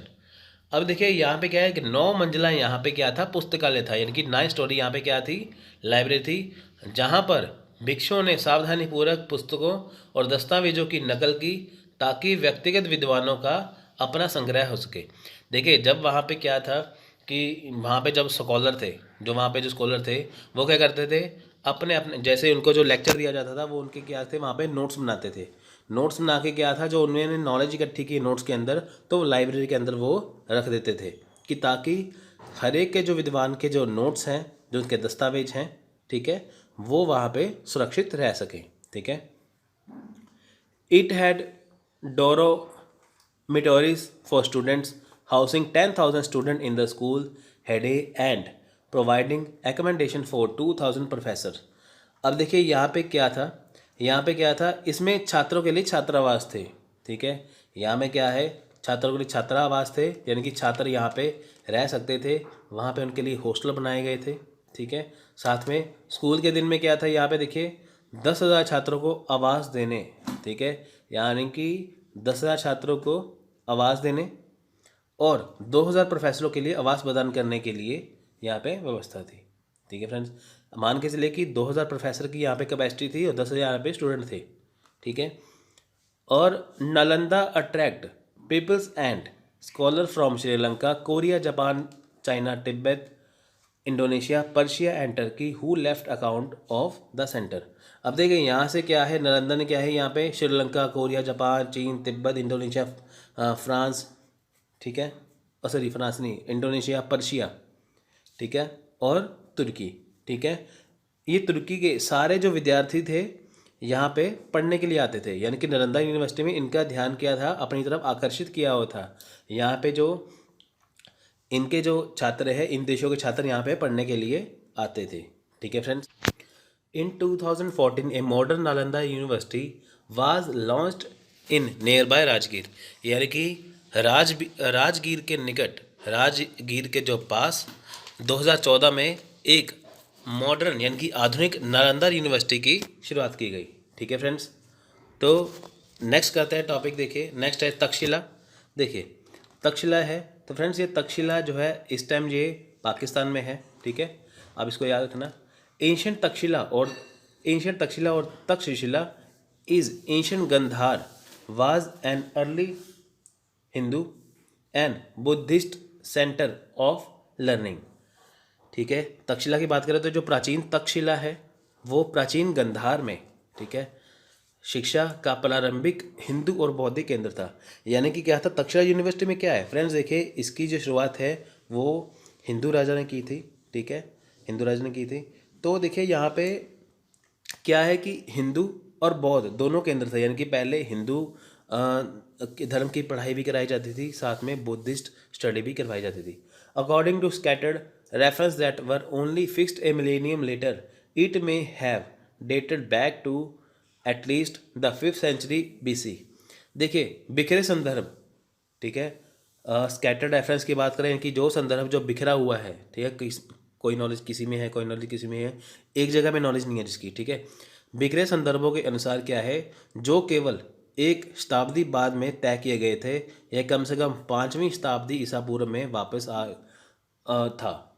ठीक है, अब देखिए यहाँ पे क्या है कि बिखरे संदर्भों की बात करें तो ओनली फिक्स्ड मिलेनियम लेटर, यानी कि ठीक है, मिलेनियम क्या होता है, 1000 साल को कहते हैं। ठीक है, मिलेनियम लेटर क्या है, मिलेनियम होता है 1000 साल पहले। तो कहते हैं कि हम 1000 साल की बात करें तो ये 5वीं शताब्दी के लगभग, ठीक है, ये 5वीं शताब्दी BC के लगभग ये हो सकता है। Some scholar date Takshashila existence back to the 6th century BC। कुछ विद्वानों का कहना है कि इसकी शुरुआत जो है वो 6वीं शताब्दी यानी कि 6th सेंचुरी BC में हुई थी। ठीक है, देखिए the school consisted of several monasteries without large dormitories of lecture halls with the religious instruction was most likely still provide an individualistic basis। अब देखिए स्कूल में क्या था, स्कूल में क्या थे, बड़े बड़े जो थे बड़े डॉर्मेट्री थे, या जिस डॉर्मेट्री में तो कि लेक्चर हॉल थे। ठीक है, लेक्चर हॉल के बिना कई मठ शामिल थे। देखिए स्कूल में क्या था, यहाँ पे लेक्चर हॉल नहीं था, उसके बिना क्या था, कई बड़े बड़े मठ शामिल थे, जहाँ धार्मिक निर्देश अभी भी व्यक्तिवादी आधार पर प्रदान किए जाते थे। देखिए हुआ क्या था, यहाँ पे लेक्चर हॉल की बजाय यहाँ पे कई मठ शामिल थे। ठीक है, जहाँ पे क्या है, धार्मिक जो निर्देश थे, ठीक है, वो व्यक्तिवादी आधार, यानी कि जो धार्मिक निर्देश दिए जा रहे हैं वो व्यक्तिवादी इंडिविजुअल तौर पर दिए जाते थे। Takshashila is describe in some detail in later Jataka tales written in Sri Lanka around the 5th century AD। देखिए तक्षशिला का वर्णन बाद में हुआ। ठीक है, जिसमें देखिए हम अगर बात करें तो यहाँ पे जतका टेल जैसे जातक कथाएँ कहते हैं, जो 5वीं शताब्दी ईस्वी के आसपास श्रीलंका में लिखी गई थी। अब देखिए तक्षशिला के बारे में लिखा गया था श्रीलंका में, किस में लिखा गया था, जातक कथा यानी कि जतका टेल में। It becomes a noted center at learning at least several century BC and continued to attract students until the destruction of the city in the 5th century AD। अब देखिए यह कम से कम कई शताब्दी पूर्व सीखने का एक प्रसिद्ध केंद्र बन गया। ठीक है, और 5वीं शताब्दी ईस्वी में शहर के विनाश तक छात्रों को आकर्षित करना जारी रखा। अब देखिए है क्या कि ये बहुत पहले, ठीक है, यानी कि काफ़ी सालों से ये छात्रों के सीखने का प्रसिद्ध केंद्र बन गया। ठीक है, अगर यहाँ पे नालंदा की बात करें तो 2 यूनिवर्सिटियाँ बहुत फेमस थी, नालंदा और तक्षशिला। ठीक है, यहाँ पे बुद्धिस्ट की स्टडी भी करवाई जाती थी। ठीक है फ्रेंड्स, तो ये बहुत ज़्यादा फेमस हो चुकी थी। ठीक है फ्रेंड्स, उसके बाद देखिए Takshashila in perhaps best known because of its association with Chanakya. Chanakya जो मौर्य सम्राट चंद्रगुप्त, ठीक है, जो चंद्रगुप्त मौर्य के जो प्रधानमंत्री थे। ठीक है, तो उनकी बात करें यहाँ पे तो देखिए उनकी बात करें तो ये देखिए जो मौर्य सम्राट के जो चाणक्य जो प्रधानमंत्री थे, तक्षशिला संभवतः चाणक्य से जुड़े होने के कारण जानी जाती है। तक्षशिला किसके लिए जानी जाती है कि ये चाणक्य से जुड़ी हुई थी। ठीक है। द फेमस ट्रिटाइज अर्थशास्त्र, ठीक है, अर्थशास्त्र का एक प्रसिद्ध ग्रंथ है किसका, चाणक्य द्वारा लिखा गया, जिसमें देखिए Sanskrit for the knowledge of economics, जिसमें जो अर्थशास्त्र के बारे में ज्ञान था, अर्थशास्त्र के बारे में जानकारी थी, किस भाषा में, संस्कृत भाषा में, ठीक है। वो कहाँ पे रचा गया था, वो रचा गया था तक्षशिला में। यानी कि जो चाणक्य ने अपनी अर्थशास्त्र किताब लिखी थी, बुक लिखी थी, ठीक है, वो कहाँ पे लिखी गई थी, तक्षशिला में ही लिखी गई थी, ठीक है। इकोनॉमिक्स में फ्रेंड्स आज की इकोनॉमिक्स नहीं है, इसमें शासन व्यवस्था, पॉलिटिक्स के बारे में बताया गया था, ठीक है। Chanakya, the Maurya emperor Chandragupta and the ayurvedic healer Charaka study at Takshashila. अब देखिए चाणक्य, मौर्य सम्राट चंद्रगुप्त और आयुर्वेदिक हीलर, ठीक है, आयुर्वेदिक जो थे, ठीक है, चरक, तक्षशिला में अध्ययन किया। इनकी चाणक्य हो गया, मौर्य सम्राट चंद्रगुप्त मौर्य हो गया, ठीक है, मौर्य सम्राट चंद्रगुप्त हो गया, और जो चरक थे, ठीक है, चरक प्राचीन समय फ्रेंड्स दो तरह के थे, चरक थे, एक सुश्रुत थे, ठीक है। चरक ये दवाइयाँ वगैरह देते होते थे, इन्होंने भी यहाँ पे स्टडी की है तक्षशिला में। Generally a student enter Takshashila at the age of 16। देखिए आमतौर पर क्या था, एक छात्र ने, जो छात्र था वो 16 वर्ष की आयु में, यानी कि 16 वर्ष की आयु में एंटर करता था तक्षशिला के अंदर, ठीक है। The Vedas and the 18 arts which include skills such as archery, hunting and elephant lore were taught in addition to law school, medical school and school of military school। अब देखिए तक्षशिला में अगर हम बात करें तो यहाँ पे क्या है, देखिए यहाँ पे क्या है, वेदों और 18 कलाएं, जिसमें तीरंदाजी, शिकार, हाथी विद्या जैसे कौशल शामिल थे, ठीक है। इसमें क्या है कि कानून स्कूल, मेडिकल स्कूल, ठीक है, जैसे लॉ स्कूल कैसे, मेडिकल स्कूल और मिलिट्री स्कूल भी इसमें शामिल थे इनके। फ्रेंड्स आपको यहाँ पे मैं तक्षशिला के बारे में थोड़ा सा एडिशनल इन्फॉर्मेशन देता हूँ। देखिए तक्षशिला का नाम तक्षशिला कैसे पड़ा, ठीक है। देखिए अकॉर्डिंग टू रामायण, अगर हम रामायण की बात करें तो उसमें जो राम जी के भाई थे भरत, ठीक है, जो राम जी के भाई थे भरत, उन्होंने ये जो जगह है जहाँ पे तक्षशिला यूनिवर्सिटी है गंधार के पास, ठीक है, तो ये उन्होंने जगह बसाई थी, ऐसा माना जाता है। तो जो भरत थे उनका बेटा था तक्ष, उनके नाम पर ही यूनिवर्सिटी का नाम रखा गया था तक्षशिला, ठीक है फ्रेंड्स। ये एडिशनल फैक्ट है, आप इसको देख सकते हैं, ठीक है। भरत के जो बेटे थे तक्ष, उनके नाम पे तक्षशिला नाम जो है रखा गया। तो फ्रेंड्स अब हम बात करेंगे विक्रमशिला यूनिवर्सिटी की। देखिए तक्षशिला फ्रेंड ऊपर जब हम बात करते हैं, ये दुनिया की सबसे पुरानी यूनिवर्सिटी थी, ठीक है, इंडिया की। देखिए विक्रमशिला यूनिवर्सिटी में बात करें तो विक्रमशिला देखिए या क्या था, Vikramshila was one of the 2 most important centres of learning in India during the पाला एम्पायर, ठीक है, अलॉन्ग विद नालंदा। अब देखिए जो विक्रमशिला जो है वो नालंदा के साथ साथ जो पाल साम्राज्य है उसके दौरान भारत में लर्निंग के लिए 2 सबसे महत्वपूर्ण केंद्रों में से एक था, ठीक है। यानी कि जो विक्रमशिला था, जो यूनिवर्सिटी थी, वो नालंदा नालंदा यूनिवर्सिटी के साथ साथ जो था, ये विक्रमशिला में भी यहाँ पे पढ़ाई करवाई जाती थी, ठीक है। तो ये किन्होंने बनाई थी, ठीक है, पाल एम्पायर के जो किंग थे धर्मपाल, ठीक है, उन्होंने बनवाई थी 783 से 820 ईस्वी के बीच, ठीक है। To response to supposed decline in the quality of scholarship at Nalanda. अब देखिए जो नालंदा यूनिवर्सिटी है वहाँ पे जो स्कॉलरशिप थी, वहाँ पे उनकी जो क्वालिटी, जब उसकी गुणवत्ता जब गिरने लगी, ठीक है, जो छात्रवृत्ति यानी कि जो स्कॉलरशिप की जो गुणवत्ता थी वो उसमें जब गिरावट आई, तब विक्रमशिला की यूनिवर्सिटी की शुरुआत की धर्मपाल ने, ठीक है, जो पाल वंश के राजा थे। Athisha was renowned pandita in some time listed as a notable abbot, ठीक है। अब यहाँ पे हम बात करें तो ये देखिए, यहाँ पे हम बात करें तो देखिए अतीशा जो प्रसिद्ध पंडिता कभी कभी एक उल्लेखनीय मठाधीश के रूप में सूचीबद्ध होती थी, ठीक है। It was destroyed by the force of Muhammad bin Bakhtiyar Khilji around 1200। देखिए 1200 ईस्वी में तो जो मोहम्मद बिन बख्तियार खिलजी था उसने विक्रमशिला जो यूनिवर्सिटी थी उसको ख़त्म कर दिया था। ठीक है, उसने नालंदा यूनिवर्सिटी में भी आग लगा दी थी और विक्रमशिला यूनिवर्सिटी में भी आग लगा दी थी। जितनी भी किताबें थी वहाँ पे वो जल गई थी। ठीक है, अगर वो किताबें ना जलती तो आज भी इसका इतिहास ज़िंदा होता। ठीक है, तो इसमें बुद्धिस्ट लेक्चर जो बुद्ध की पढ़ाई करवाई जाती थी। ठीक है friends, Vikramshila is known as to Vikramshila is known to us mainly through Tibetan sources, especially the writing of Taranatha, the Tibetan monk historian of the 16th century 17th century। अब देखिए विक्रमशिला जो है हमें जो मुख्य रूप से तिब्बती जो स्रोत है उसके माध्यम से मिलती है। अब देखिए जो बख्तियार खिलजी ने वहाँ पे तो आग लगा दी थी। ठीक है, वहाँ पे तो कोई किताब बची नहीं। देखिए ऐसा माना जाता है जब उसने आग लगाई थी तो 28 दिन तक आग बुझी नहीं थी, आग जलती रही थी 28 दिन तक। इतना वहाँ पे लिटरेचर जो जमा हुआ था, जो किताबों में आग लगाई थी वो 28 दिन तक जलती रही। आप देख सकते हैं कि कितना ज़्यादा उसमें नोट्स किताबें रही होंगी। अब देखिए वो तो ख़त्म हो गया, तो अब इतिहास कहाँ से पता चला?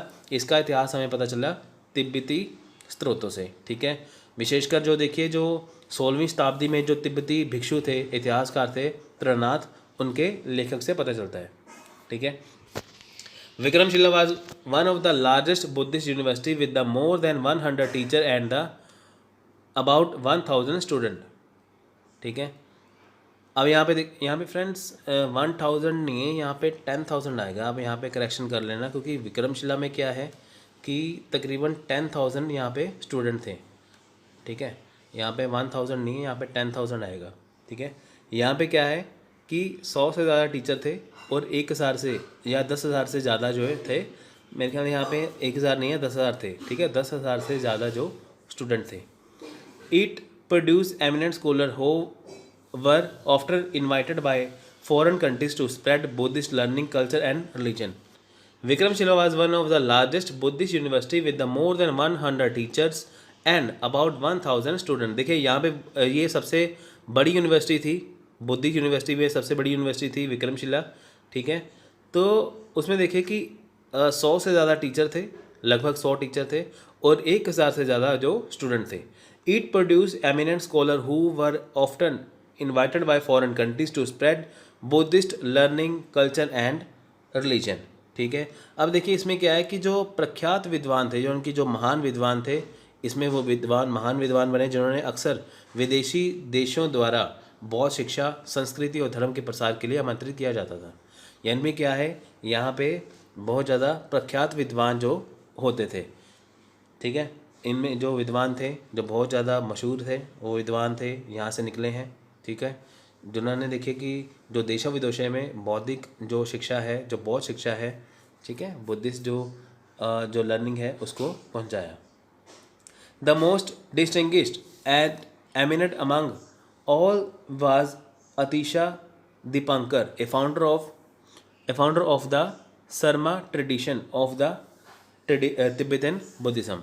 अब देखिए कि यहाँ पे है क्या कि सभी के बीच में हम बात करें तो सबसे प्रतिष्ठित और प्रख्यात तिब्बती बौद्ध धर्म के शर्माट्रियट्स के संस्थापक अतिशा दीपांकर थे। यानी कि अगर हम सबसे मशहूर की बात करें, सबसे एमिनेंट की बात करें, ठीक है, तो जिसमें अतिशा दीपांकर है। ठीक है, अतिशा दीपांकर है तो वो तिब्बती बौद्ध धर्म के संस्थापक माने जाते हैं तकरीबन। ठीक है, जो तिब्बती बौद्ध धर्म में जो है ना शर्मा ट्रेडिशन, जो तिब्बती बौद्ध धर्म है, जो तिब्बत का जो बौद्ध धर्म है उसमें है शर्मा ट्रेडिशन, यानी कि शर्मा जो है वहाँ पे क्या है, एक रिवाज है। ठीक है, जिसके संस्थापक जो है अतिशा दीपांकर माने जाते हैं। Subject like philosophy, grammar, metaphysics, Indian logic, etc. were taught here, but the most important branch of learning was tantrism। ठीक है, यहाँ पे देखिए मेटाफिजिक्स है, इंडियन लॉजिक, भारतीय तर्कशास्त्र है, फिलोसफी है, ग्रामर है, यहाँ पे सिखाई जाती थी। ठीक है, यहाँ पे तो फ्रेंड्स देखिए यहाँ पे subject like philosophy, grammar, metaphysics, Indian logic etcetera ये यहाँ पे पढ़ाए जाते थे। और सबसे यहाँ पे मुख्य क्या पढ़ाया जाता था, तंत्रिज्म क्या थे, तंत्रवाद, यानी कि तंत्रवाद यहाँ पे मेन पढ़ाया जाता था। तो वैसे यहाँ पे इंडियन लॉजिक वगैरह सबकी पढ़ाई होती थी। ठीक है, तो ये हो गया ख़त्म यहाँ पे। अब हम बात करेंगे अदर्स की। ठीक है, यहाँ पे ये अदर्स आपको तो कोई दिक्कत ना हो, आपको यहाँ पे बता देता हूँ थोड़ा सा। ठीक है, देखिए अदर्स, अदर्स की बात करें तो और कौन से सेंटर थे, ठीक है, उस टाइम पे देखिए। फर्दर सेंटर्स इंक्लूड तिलहारा, ठीक है, in Bihar, probably older than Nalanda, Odantapuri in Bihar, ठीक है। देखिए इसमें क्या है कि आगे के केंद्रों, अगर हम बाकी केंद्रों की बात करें तो बिहार में तिलहारा नालंदा से अधिक पुराना, ठीक है, उदंतपुरी बिहार में लगभग देखिए ये थे। उसके बाद सोमपुरा इन बांग्लादेश, ठीक है। बिहार में क्या था, तिलहारा था, उदंतपुरी था, ये सारे बिहार में थे, ठीक है, जो नालंदा से अधिक पुराने हैं, ठीक है फ्रेंड्स। उसके बाद हम अगर बात करें कि सोमपुरा की, सोमपुरा कहाँ पे था, ये बांग्लादेश, ठीक है। और उसके बाद श्रद्धा पीठ, ठीक है, जिसे शारदा पीठ कहते हैं, और ये है पाकिस्तान में, ठीक है। और जगडाला महाविहार, ठीक है, जगदाला महाविहार बंगाल में है ये, ठीक है। कब से है ये, पाल के शासनकाल से है, ठीक है। तो ये सारी चीज़ें शामिल है इसमें। उसमें अगर हम आगे बात करें तो देखिए कि तुर्किक मुस्लिम नागार्जुना कोंडा इन आंध्र प्रदेश, ठीक है। अगर हम इसकी बात करें तुर्किक मुस्लिम के, तो ये कहाँ पे है, ये नागार्जुना कोंडा ये कहाँ पे है, आंध्र प्रदेश में, ठीक है। विक्रमशिला कहाँ पे है, बिहार में है। वल्लभी कहाँ पे है, गुजरात में है, ठीक है। उसके बाद वाराणसी में देखिए ये क्या है, उत्तर प्रदेश में, ठीक है। तो कांचीपुरम तमिलनाडु, ठीक है। मन्याखेता इन कर्नाटका, ठीक है।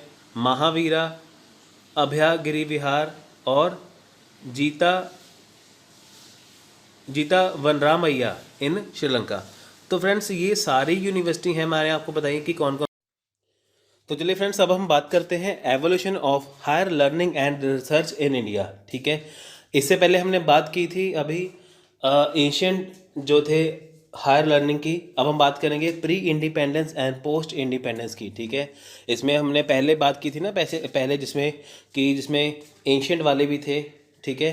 अब हम बात करेंगे यहाँ पे जो अभी प्री इंडिपेंडेंट और पोस्ट इंडिपेंडेंस में क्या क्या यहाँ पे एक्ट आए थे, क्या क्या नीतियाँ आई थी एजुकेशन के बारे में, वो ठीक है। प्री इंडिपेंडेंस की बात करेंगे पहले, प्री इंडिपेंडेंस इंडिया यानी कि आज़ादी से पहले।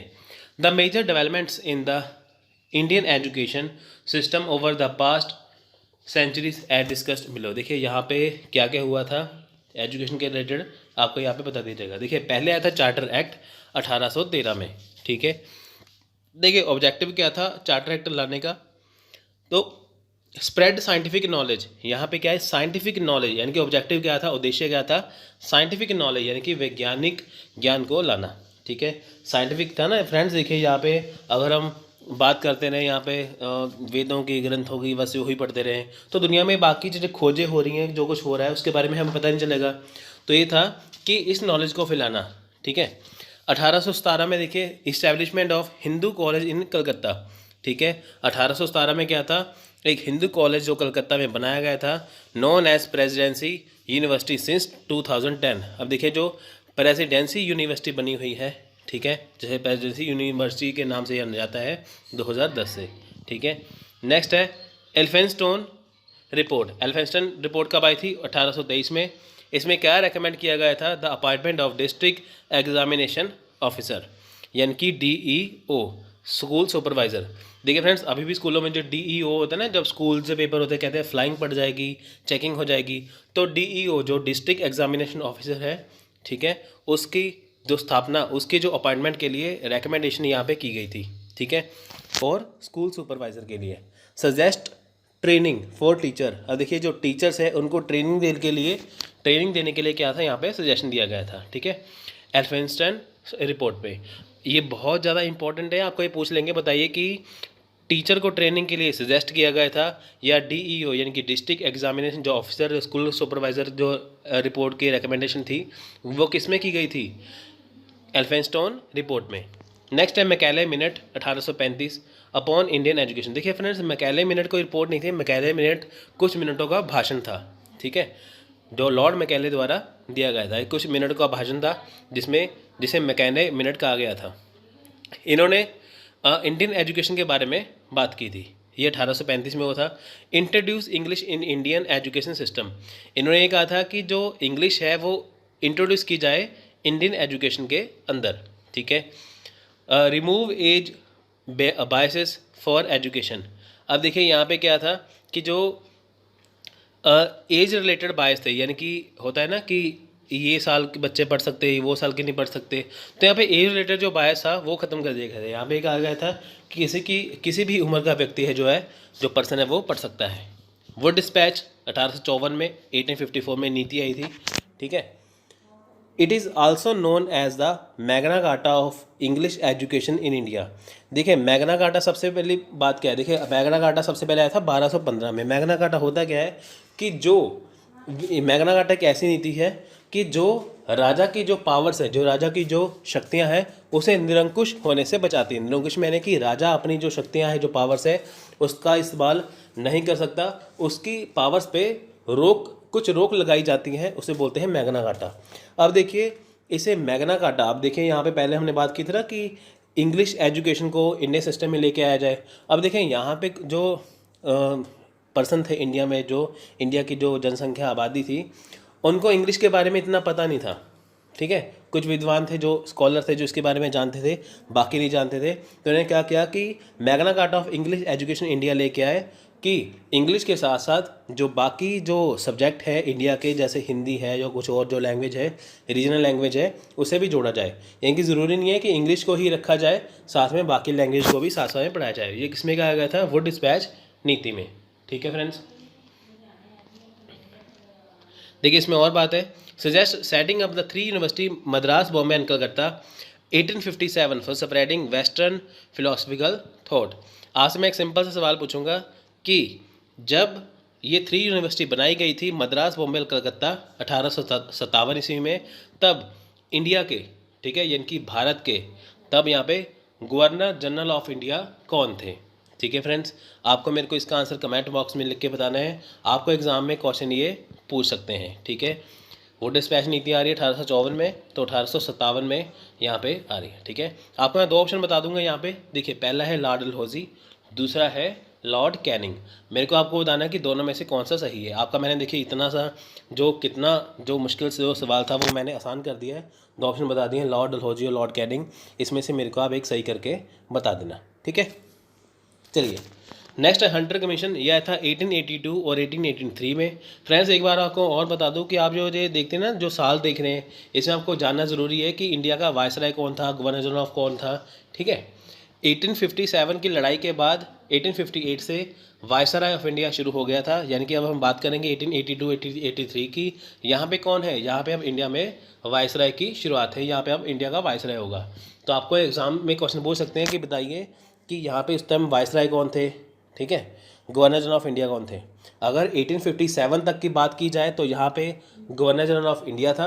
अगर 1857 से बात की जाए 1858 से, तो यहाँ पे वायसराय ऑफ इंडिया आ चुका था। आप दोनों का डिफरेंस देख लेना, ठीक है। उस समय कौन कौन था आपको ये जानना जरूरी है। आपको जैसे क्वेश्चन आए हंटर कमीशन में के समय भारत के जो वायसराय ऑफ इंडिया थे, ठीक है, भारत के वायसराय कौन थे, तो आपको क्वेश्चन आना चाहिए। हंटर कमीशन आई थी 1882 या 83 में, ठीक है। Known as Indian Education Commission, इसे इंडियन एजुकेशन कमीशन भी कहा जाता है। सीधा ही क्वेश्चन बन सकता है, बताइए कि इंडियन एजुकेशन कमीशन किसके नाम से जाना जाता है, ठीक है, तो Hunter Commission. Fragmented education into primary and higher education, यहाँ पे क्या था, जो प्राइमरी और हायर एजुकेशन को 2 भागों में बांट दिया गया था, ठीक है। Suggested that university should also manage affiliated college, यहाँ पे सजेस्ट किया गया था जो यूनिवर्सिटीज़ होंगी वो मैनेज एफ्लाइड कॉलेज, वो एफिलेटेड होंगी, ठीक है। यूनिवर्सिटी कमीशन 1902 में आई थी। Lord Curzon appointed the commission under the chairmanship of sir Thomas rally, ठीक है फ्रेंड्स। यानी कि जो यूनिवर्सिटी कमीशन जो 1902 में बनाया गया था, ठीक है, लॉर्ड कर्जन को उसका जो है वो चेयरमैन, वो लॉर्ड कर्जन के अंडर थी। यानी कि यूनिवर्सिटी कमीशन किसके अंडर थी? लॉर्ड कर्जन के अंदर, ठीक है। लॉर्ड कर्जन कौन थे? जिन्होंने बंगाल का विभाजन करवाया था, ठीक है। उसके बाद इसके चेयरमैन कौन थे यूनिवर्सिटी कमीशन के? इसके चेयरमैन थे थॉमस रैले, ठीक है। ऑब्जेक्टिव क्या था इसका? Study the condition of university and recommended measure for improvement. यहाँ पे स्टडी करनी थी, जो यूनिवर्सिटी यहाँ पे शुरुआत की गई थी पढ़ाने के लिए, उसकी कंडीशन क्या है। अगर उसकी कंडीशन जैसी भी है उसको मेज़र करके देखना, अगर उसमें कोई गलतियाँ पाई जाए उसको क्या है इम्प्रूवमेंट, उसमें इम्प्रूवमेंट करना, सुधार करना। Indian university act 1904 1904 was based on their recommendation. देखिए जो इंडियन यूनिवर्सिटी एक्ट आया था 1904 के लिए, वो इसके ऊपर इसकी रिकमेंडेशन पर आधारित था। recommended strict supervision of college introducing affiliation condition। यहाँ पे क्या था, देखिए रेकमेंड किया गया था किसे, स्ट्रिक्ट सुपरविजन कॉलेज, यानी कि कॉलेज की रेख रेख के लिए, अच्छे संभाल के लिए यहाँ पे रिकमेंडेशन की गई थी। अब देखिए नेक्स्ट है नेशनल काउंसिल ऑफ एजुकेशन। 1906 में नेशनल काउंसिल ऑफ एजुकेशन बनाई गई थी, सेटअप बाय स्वदेशी नेशनलिस्ट लीडर्स। देखिए जो स्वदेशी नेशनलिस्ट लीडर थे उन्होंने ये बनाई थी। आपको मुझे इसमें कमेंट बॉक्स में नाम लिख के बताने हैं, ठीक है, स्वदेशी नेशनलिस्ट लीडर कौन थे, ठीक है। तो अब हम बात करेंगे नेशनल काउंसिल ऑफ एजुकेशन की, जो 1906 में आया था, जिसे सेटअप किया था स्वदेशी नेशनलिस्ट लीडर्स ने, ठीक है फ्रेंड्स। आप मेरे को कमेंट बॉक्स में लिख के बताइए कि स्वदेशी नेशनलिस्ट लीडर कौन थे, ठीक है। ऑब्जेक्टिव क्या था, देखिए teaching tradition culture morals along with the modern education in vernacular language. Vernacular का क्या मतलब है, वर्नाकुलर का मतलब है मातृभाषा। आपने नाम सुना होगा DAV, यानी कि जिसे कहा जाता है दयानंद एंग्लो वैदिक, पर एक्चुअली इसका नाम दयानंद एंग्लो वैदिक नहीं है, दयानंद एंग्लो वर्नाकुलर है, ठीक है। उसकी एक्चुअल फॉर्म वर्नाकुलर है। तो वर्नाकुलर का क्या मतलब है, मातृभाषा, ठीक है। यहाँ पे ये बात की गई थी कि जो टीचिंग का ट्रेडिशन है, जो रिवाज है, जो इसकी संस्कृति है, जो कुछ भी है, ये सारी जो चीज़ें हैं मॉडर्न एजुकेशन के साथ क्या है, दी जानी चाहिए, साथ में उनकी मातृभाषा में दी जानी चाहिए। यानी कि अगर आप पंजाब से हो तो आपको पंजाबी में, ठीक है, बिहार से हो तो उस लैंग्वेज में, और यूपी से हो तो हिंदी में, महाराष्ट्र से हो मराठी में, बंगाल से हो तो बंगाली में, यानी कि जिस जगह पे आप रह रहे हो आपको उस जगह पे उसी भाषा में आपको जो है वो एजुकेशन दी जानी चाहिए, जैसा कि आजकल हो भी रहा है, ठीक है, क्योंकि उस भाषा से वो जल्दी एजुकेशन को समझेंगे, ठीक है। एस्टैब्लिशमेंट ऑफ नेशनल यूनिवर्सिटी इन बंगाल, ये देखिए यहाँ पे क्या है, नेशनल यूनिवर्सिटी इन बंगाल, यहाँ पे नेशनल यूनिवर्सिटी की शुरुआत की गई थी बंगाल में, ठीक है। इस समय देखिए रेजोल्यूशन ऑन एजुकेशन पॉलिसी। अब देखिए एजुकेशन पॉलिसी पे क्या है, जो रेजोल्यूशन आया था 1913 में, recommended A university for each provinces, ठीक है। यहाँ पे कहा गया था कि हर एक प्रोविंसेस में, ठीक है, हर एक प्रांत में क्या है, यहाँ पे एक यूनिवर्सिटी बनाई जाए। कलकत्ता यूनिवर्सिटी कमीशन में 1917 में आई थी, नोन एज सेडलर कमीशन, इसे सेडलर कमीशन भी कहा जाता है, ठीक है, Sadler Commission. It recommended measure for women education. यहाँ पे वुमेन एजुकेशन की बात की गई थी। सबसे इम्पोर्टेंट पॉइंट आपको ये आ सकता है, बताइए कि वुमेन एजुकेशन के लिए, ठीक है, वुमेन एजुकेशन के लिए जो मेजरमेंट था, ठीक है, वो किस में रेकमेंड किया गया था, कलकत्ता यूनिवर्सिटी कमीशन में, ठीक है। Increase autonomy of institution to manage day to day affair. यहाँ पे देखिए जो ये कहा गया था कि जो इंस्टीट्यूट जो बनाए गए हैं, ठीक है, उन्हें खुद ही स्वायत्ता यानी कि खुद ही दिया जाए। होता क्या है कि जो यूनिवर्सिटी होती, जो इंस्टीट्यूशन होते थे वो सरकार के अंडर होते थे। यहाँ पे ये बात की गई थी कि अगर जो भी इंस्टीट्यूशन है वो किसके अंडर होना चाहिए, वो जिस जगह पे है उसी के अंडर होनी चाहिए, उसी प्रोविंसेस के अंडर होनी चाहिए, ठीक है। जो डे टू डे अफेयर्स है, कैसे चलाना है इंस्टीट्यूट को, वो खुद तय करें। इंटरमीडिएट एजुकेशन लेके आए, ठीक है। Degree courses to be 3 years. Intermediate education है 11 12, ठीक है। डिग्री कोर्स जो है 3 कोर्स, जैसे आपका ग्रेजुएशन है जब 3 ईयर का कोर्स करते हो, वो इंट्रोड्यूस किया जाए। Separation of honours courses from regular courses. देखिए जैसे आप अभी ऑनर्स की पढ़ाई होती है ना, जैसे आप ग्रेजुएशन में हो, अगर आपने किसी सब्जेक्ट में ऑनर्स करनी हो तो आपको वो सेकेंड ईयर में ऑनर्स लग जाती है। यहाँ पे क्या गया था कि ऑनर्स जो कोर्सेज हैं, ऑनर्स कोर्सेज क्या है कि जैसे मान के चलिए आप बीए में पढ़ रहे हो, अगर आपको पॉलिटिकल साइंस का ऑनर्स करना है तो आप बीए सेकंड में क्या करोगे, आप ऑनर्स रख लोगे, तो वो 2 साल आप ऑनर्स पढ़ोगे, तो आपको उसका सर्टिफिकेट अलग से दिया जाएगा। अब इन्होंने कहा कि जो ऑनर्स कोर्स हैं वो रेगुलर कोर्स से अलग किया जाए। Facilities for train teacher. देखिए जो ट्रेन टीचर है उसके लिए फैसिलिटीज़ हो। Setting up the central board of education, ठीक है, सेंट्रल बोर्ड ऑफ एजुकेशन बनाई जाए, यानी कि CBSE बोर्ड बनाया जाए, ठीक है, जो भी बना भी है। Establish in 1920 and abolish 1923।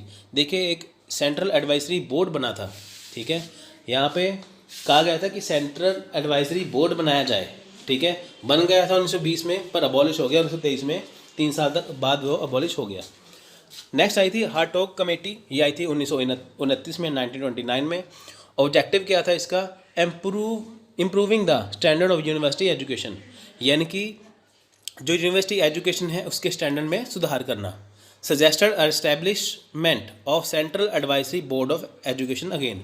देखिए यहाँ पे बात की गई थी, जो सेंट्रल एडवाइजरी बोर्ड था जो 1920 में बन के 23 में ख़त्म हो गया था, उसको फिर से बनाया जाए। सप्रू कमेटी आई थी 1934 में 1934, set up by the UP government for examine unemployment. It pointed that unemployment was due to faulty education system which was providing only degree। देखिए सप्रू कमेटी बहुत ज़्यादा इंपॉर्टेंट है, ये यूपी गवर्नमेंट ने बनाई गई थी कि बताइए कि यहाँ पे अनएम्प्लॉयमेंट क्यों है। थोड़ी सी आपको मैं बात बताता हूँ यहाँ पे। वहाँ पे क्या था फ्रेंड्स, यहाँ पे जो एजुकेशन सिस्टम था, ठीक है, उस समय में अनएम्प्लॉयमेंट बहुत ज़्यादा थी। यूपी सरकार ने, यूपी गवर्नमेंट ने ये बात की, ठीक है, कि ये बात की कि पढ़ाई इतनी ज़्यादा, इतनी स्टडी हो रही है इंडिया में, पर फिर भी लोग बेरोज़गार क्यों हैं, अनएम्प्लॉयड क्यों हैं। जब इसका सर्वे किया गया तो ये पाया गया कि जो लोग हैं वो शौकिया तौर पर एजुकेशन कर रहे हैं, वो सिर्फ डिग्री लेने के लिए एजुकेशन कर रहे हैं, ना कि कोई काम करने के लिए, ठीक है। तो काम करने के साथ साथ यहाँ पे फिर भी अनएम्प्लॉयमेंट पाई जाती है क्योंकि लोग शौकिया तौर पर पढ़ रहे हैं, ठीक है, इसलिए। तो फ्रेंड्स यूपी का पहले नाम, जैसे आज उत्तर प्रदेश है, पहले इसका नाम था यूनाइटेड प्रोविंसेस, ठीक है। Recommended vocational education diversify course 3 year degree course intermediate stage to abolish. देखें यहाँ पे क्या था, रेकमेंड किया गया था वोकेशनल एजुकेशन को, डाइवर्सिफाई कोर्सेज को, ठीक है, इसको तो अबॉलिश किया गया। स्टेज टू स्टेज जो इंटरमीडिएट जो था उस लेवल को अबॉलिश किया गया। अबाउट वुड रिपोर्ट 1937 में study problems in the Indian education system. जो इंडियन एजुकेशन सिस्टम था, जो भारतीय जो शिक्षा प्रणाली थी, जो उसमें जो अभी जो देखिए जो प्रॉब्लम्स थी उसको स्टडी करना। Recommended the establishment of polytechnics agriculture school for increasing employment, ठीक है। यहाँ पे क्या था, अबाउट वुड जो रिपोर्ट थी किसके लिए थी, कि जो पॉलीटेक्निक्स थी, ठीक है, जो पॉलीटेक्निकल कॉलेज है उसको रेकमेंड करना, एग्रीकल्चर स्कूल को, ठीक है, बनाना कि ताकि इंक्रीज़ की जाए क्या, एम्प्लॉयमेंट, ठीक है। क्योंकि देखिए कृषि प्रधान देश, एग्रीकल्चर बेस्ड हमारा स्कूल जो देश रहा है हमेशा से, ठीक है, इसलिए उन स्कूलों को बनाना ताकि एम्प्लॉयमेंट बनाई जाए, एम्प्लॉयमेंट की जाए। जाकिर हुसैन कमेटी आई थी 1937 और 38 में, known as Wardha scheme of education. देखिए इसे known as Wardha scheme of education भी कहा जाता है। बेसिक एजुकेशन, नई तालीम, बुनियादी तालीम एट्सेट्रा, ठीक है। गांधी जी ने भी इसे यही नई तालीम कहा था, ठीक है। ये Wardha education scheme of education है, ठीक है। इस पर बेसिक एजुकेशन, नई तालीम और बुनियादी तालीम की बात की गई थी। Recommended free and compulsory education for 7 year for girls and boys for 7 to 14 year. देखिए यहाँ पे ज़रूरी, ठीक है, फ्री में और ज़रूरी कंपल्सरी एजुकेशन की बात की गई थी, ठीक है। 7 ईयर यानी कि 7 साल तक की लड़की के लिए और 7 से 14 साल के लड़कों के लिए। इंस्ट्रक्शन इन मदर टंग। देखिए यहाँ पे जो इंस्ट्रक्शन थी वो मदर टंग यानी कि आपकी मातृभाषा में होनी चाहिए, ठीक है, जो आपकी जो लैंग्वेज है। Craft centre teaching to increase to employment. Craft centre teaching थी कि ताकि एम्प्लॉयमेंट जो है वो की जाए, ठीक है। Taking care of remuneration of teachers, flexible curriculum, free environment for teachers and student, ठीक है, इन सभी की बात की गई थी। It laid stress on not including English and religious education in the curriculum. देखिए जो यहाँ पे कहा गया था कि जो इंग्लिश है वो कई लोगों को आती नहीं है, जिससे बहुत ज़्यादा स्ट्रेस बढ़ता है, तो इसलिए क्या है कि रिलीजियस एजुकेशन है, जो धार्मिक शिक्षा है वो भी इसमें आए। पहले फ्रेंड्स आप ज़माने में देखिए कि पहले ज़माने में रामायण पढ़ाई जाती थी, धार्मिक शिक्षा दी जाती थी, है ना, पहले ज़माने में। आजकल क्या है, आजकल स्कूलों में सारी मॉडर्न एजुकेशन में, वहाँ पे आपको कुछ भी नहीं पढ़ाया जाता अपने धर्म के बारे में, सिर्फ वहाँ पे आपको ओनली मॉडर्न एजुकेशन पढ़ाई जाती है, जिससे होता क्या है कि जो हमारी संस्कृति है, सभ्यता है, ठीक है, जो हमारा कल्चर है वो आजकल पता नहीं है, ठीक है। आजकल तो ये नहीं पता, देखिए जैसे आप जो इंग्लिश स्कूल में बच्चे पढ़ते हैं, जैसे आपको गिनती आएगी 1 2 3 4 5, है ना, तो आप 1 2 3 भी बोल लोगे, उनको आप 1 2 3 बोल के देखो, आप उनको वो तो आ जाएगी 1 2 3, आप उनको 1 2 3 कहो, उनको वो समझ में नहीं आएगा। ये है मॉडर्न एजुकेशन का फ़र्क। अगर आपको हिंदी में 1 2 3 आ रहा है, इंग्लिश में 1 2 भी आ रहा है, तो उनको ओनली इंग्लिश में 1 2 ही आएगा, 1 2 3 नहीं आएगा, ठीक है। आप उनको बोल दीजिए कि 29 39, ठीक है, तो आप वो समझेंगे नहीं, आप उनको बोलोगे ना 39 29 तब वो समझ आएंगे। ये है इफेक्ट मॉडर्न एजुकेशन का, जिसमें क्या है कि जो हम अपनी जो लैंग्वेज है उसको हम भूल चुके हैं इसमें। अब देखिए सार्जेंट रिपोर्ट आई थी 1944 में, known as the central advisory board of education report for or post war educational development report. इसे देखिए central advisory board of education report भी कहा जाता है, इसे post war education development board भी कहा जाता है। recommended teacher training scholarship for needy instruction in mother tongue, academic schools and technical schools, establishment of a body like university grant committee or of English of England for coordinating universities degree courses to be 3 year selective entry to course। देखिए यहाँ पे क्या था, degree courses की को लाया जाए, ठीक है, कोई सिलेक्टिव एंट्री कुछ कोर्स लगाए जाए नए नए, ठीक है। तो यूजीसी यानी कि यूनिवर्सिटी ग्रांट कमेटी, ठीक है, जो इंग्लैंड थी, ठीक है, उसको कहा गया कि वो भी कोऑर्डिनेट करे यूनिवर्सिटी के साथ। तो यहाँ पे ख़त्म होता ही है प्री इंडिपेंडेंस। अब हम बात करेंगे पोस्ट इंडिपेंडेंस इंडिया की।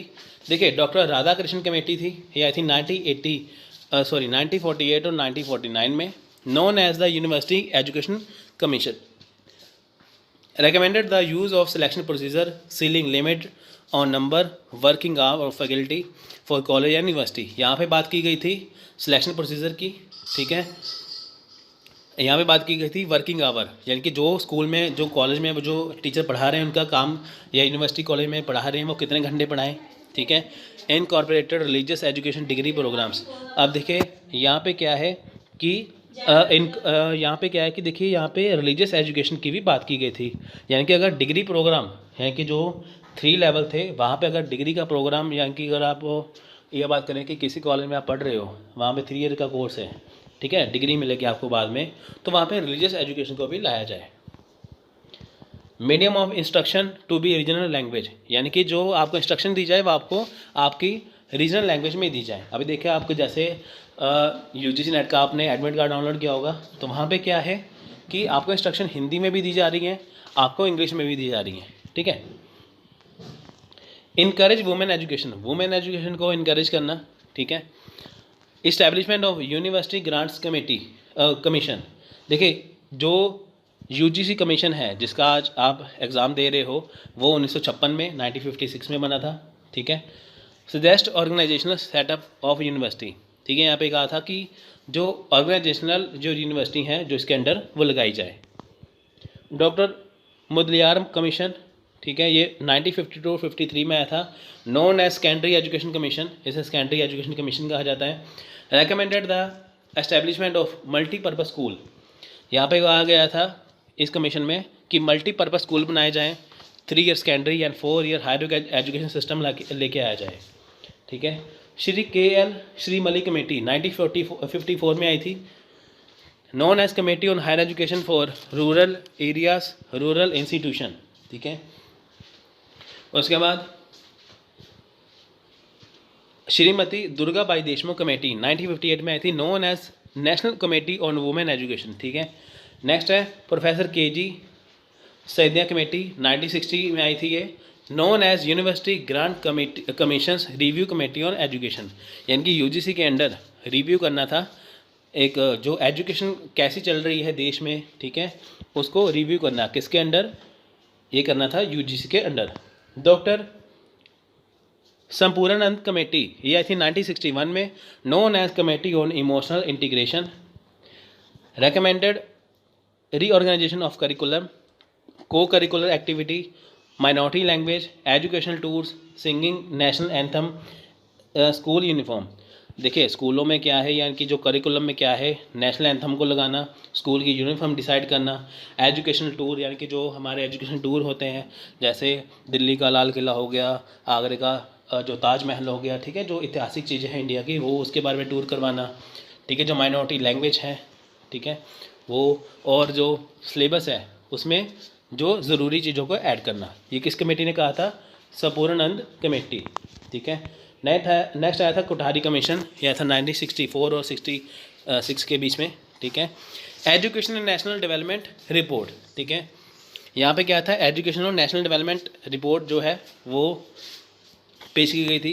रेकमेंड किया गया था कॉमन स्कूल सिस्टम, ठीक है, सारे देश में एक जैसा स्कूल सिस्टम हो। सीबीएसई की बोर्ड की बात करें तो पूरे देश में एक जैसा ही है। ठीक है। Development of programmes for free and compulsory education, यानी कि फ्री और कंपलसरी जो एजुकेशन है उसके लिए प्रोग्राम डेवलप किए जाएँ। एकेडमिक फ्रीडम टू टीचर्स, जो टीचर्स हैं उनको एकेडमिक फ्रीडम दी जाए।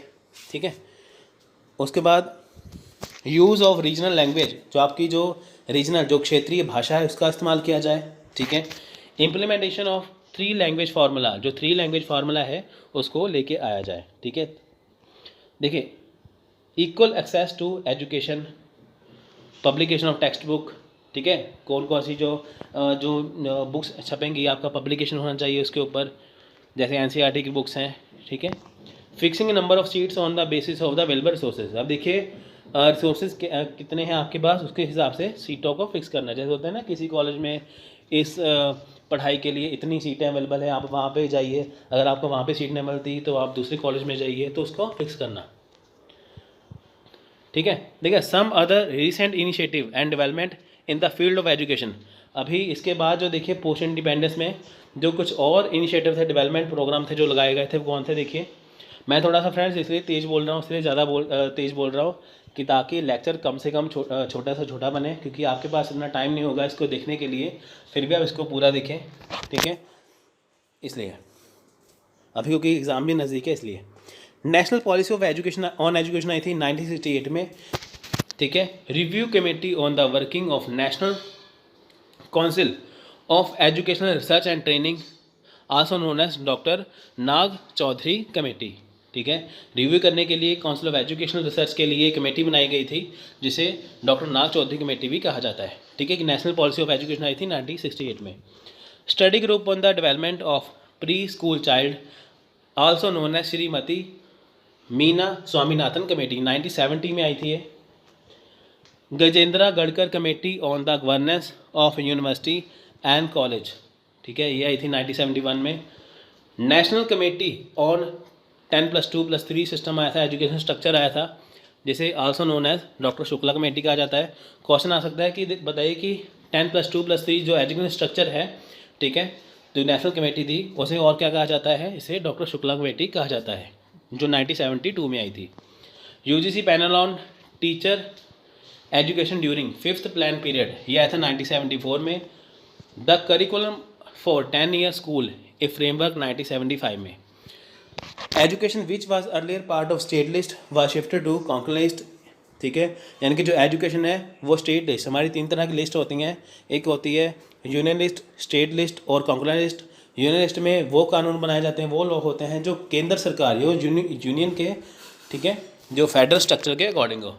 स्टेट लिस्ट में राज्यों से संबंधित, और कॉन्करेंट लिस्ट है जिसके ऊपर दोनों ही कानून बना सकते हैं, चाहे वो स्टेट हो चाहे वो यूनियन हो।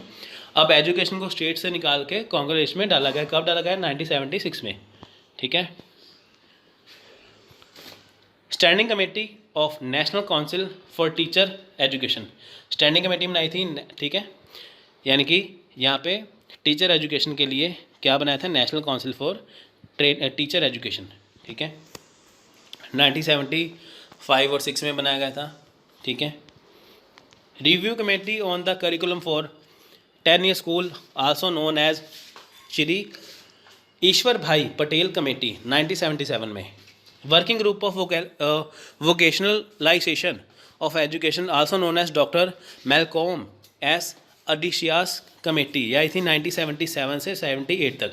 Study group on INSAT television utilization for education and development, also known as also known as Shri S Satyam committee. ठीक है, यह थी 1980 में। Working group to review teachers training programme title in the light of the need for value orientation. ठीक है, ये working group था teachers के रिव्यू करने के लिए, ये ट्रेनिंग प्रोग्राम चलाया गया था, यह था 1983 में।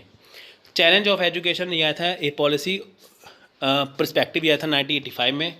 National Curriculum for primary and Secondary education, ठीक है, ये फ्रेमवर्क था, यह आया था 1985 में। National policy of on education, यह था प्रोग्राम ऑफ एक्शन, यह था 1986 में। National Curriculum for Elementary and Secondary Education, ये आया था 1988 में। आचार्य राममूर्ति कमेटी, ये आया था also known as committee for review of National Policy on Education 1986 में, ठीक है। Towards an enlightened and human society, ये आई थी 1990 में। University Grant Commissions report of the Curriculum Development Centre in education, यह था 1990 में, ठीक है। Central advisory board of Education committee on distance education, यह आया था 1992 में। National Policy on Education 1986 programme, ये आया था 1992 में, ठीक है। National advisory committee learning without burden, ठीक है, यानी कि वो ऐसी कमेटी बनाना जिसमें क्या है कि जो लर्निंग हो वो विदाउट बर्डन हो, यह थी 1992 में। The national council for teacher education आया था 1993 में। Group to examine the feasibility of implementation of the recommendation of the national advisory committee also known as professor Yashpal committee 1993 में। Committee on the B Ed correspondence course और professor Ramlal Parikh committee आई थी 1993 में। Ghanam committee आई थी 1993 में। University grant commission committee on B Ed correspondence distance education programme. Distance education क्या है कि अगर आप जैसे आप किसी और स्टेट में रह रहे हो तो आपको किसी और स्टेट में, यानी कि आपको दिल्ली यूनिवर्सिटी ऐसे मान लीजिए पढ़ना हो तो आप अपने घर बैठे डिस्टेंस एजुकेशन वो पढ़ सकते हैं, यानी कि आप प्राइवेट जो है उसमें से पढ़ सकते हैं। यह आया था 1994 में। Special orientation programme for school teachers, यानी कि SOPT, ठीक है, आया था 1994 से 1997 के बीच। Committee of national council for teacher education on different modes of education used for teacher preparation in India, देखिए बेहतरीन टीचर बनाना, यह था 1995 में, ठीक है। University grants commission committee on the B Ed through correspondent for in service teacher professor Takwale committee 1995 में। NCTE curriculum framework for quality teacher education, यानी कि टीचर स्कूल में कितनी क्वालिटी से पढ़ा रही है, आया था 1998 में। National Curriculum framework for school education आया था 2000 में, ठीक है। नेशनल करिकुलम फ्रेमवर्क आया था 2005 में, ठीक है। फ्रेंड्स देखिए, जो बच्चे CTET की तैयारी करें, टेट की तैयारी करें, उसमें नेशनल करिकुलम फ्रेमवर्क 2005 ये बहुत ज़्यादा इंपॉर्टेंट, इसमें बहुत ज़्यादा क्वेश्चन आए थे। इसमें ये कहा गया था कि जो स्कूलों में पढ़ाई करवाई जाती है वो क्यों करवाई जाती है, जो सब्जेक्ट लगाए जाते हैं वो क्यों लगवाए जाते हैं, ठीक है। Curriculum framework for teacher education 2006। National Knowledge Commission Sam Pitroda committee, ये आई थी 2007। National Curriculum framework for teacher Education, यह था 2009 में। The committee to advise on renovation and regeneration of higher education on professor Yashpal committee 2009। The right of children to free and compulsory education act आया था 2009 में, 2009। Sharma committee for strengthening science based higher education and research in India university 2009। Doctor Anil Kakodkar committee 2010 में। KB Pawar committee constituted by UGC 2011 में। तो friends ये थी committee. इस committee में इसमें हमने देखा है कि प्री इंडिपेंडेंस यानी कि आज़ादी से पहले तो आज़ादी के बाद कौन कौन सी कमेटियाँ आई थी। हमने स्टार्ट किया था 1813 1813 से हम आगे हैं 2011, ठीक है।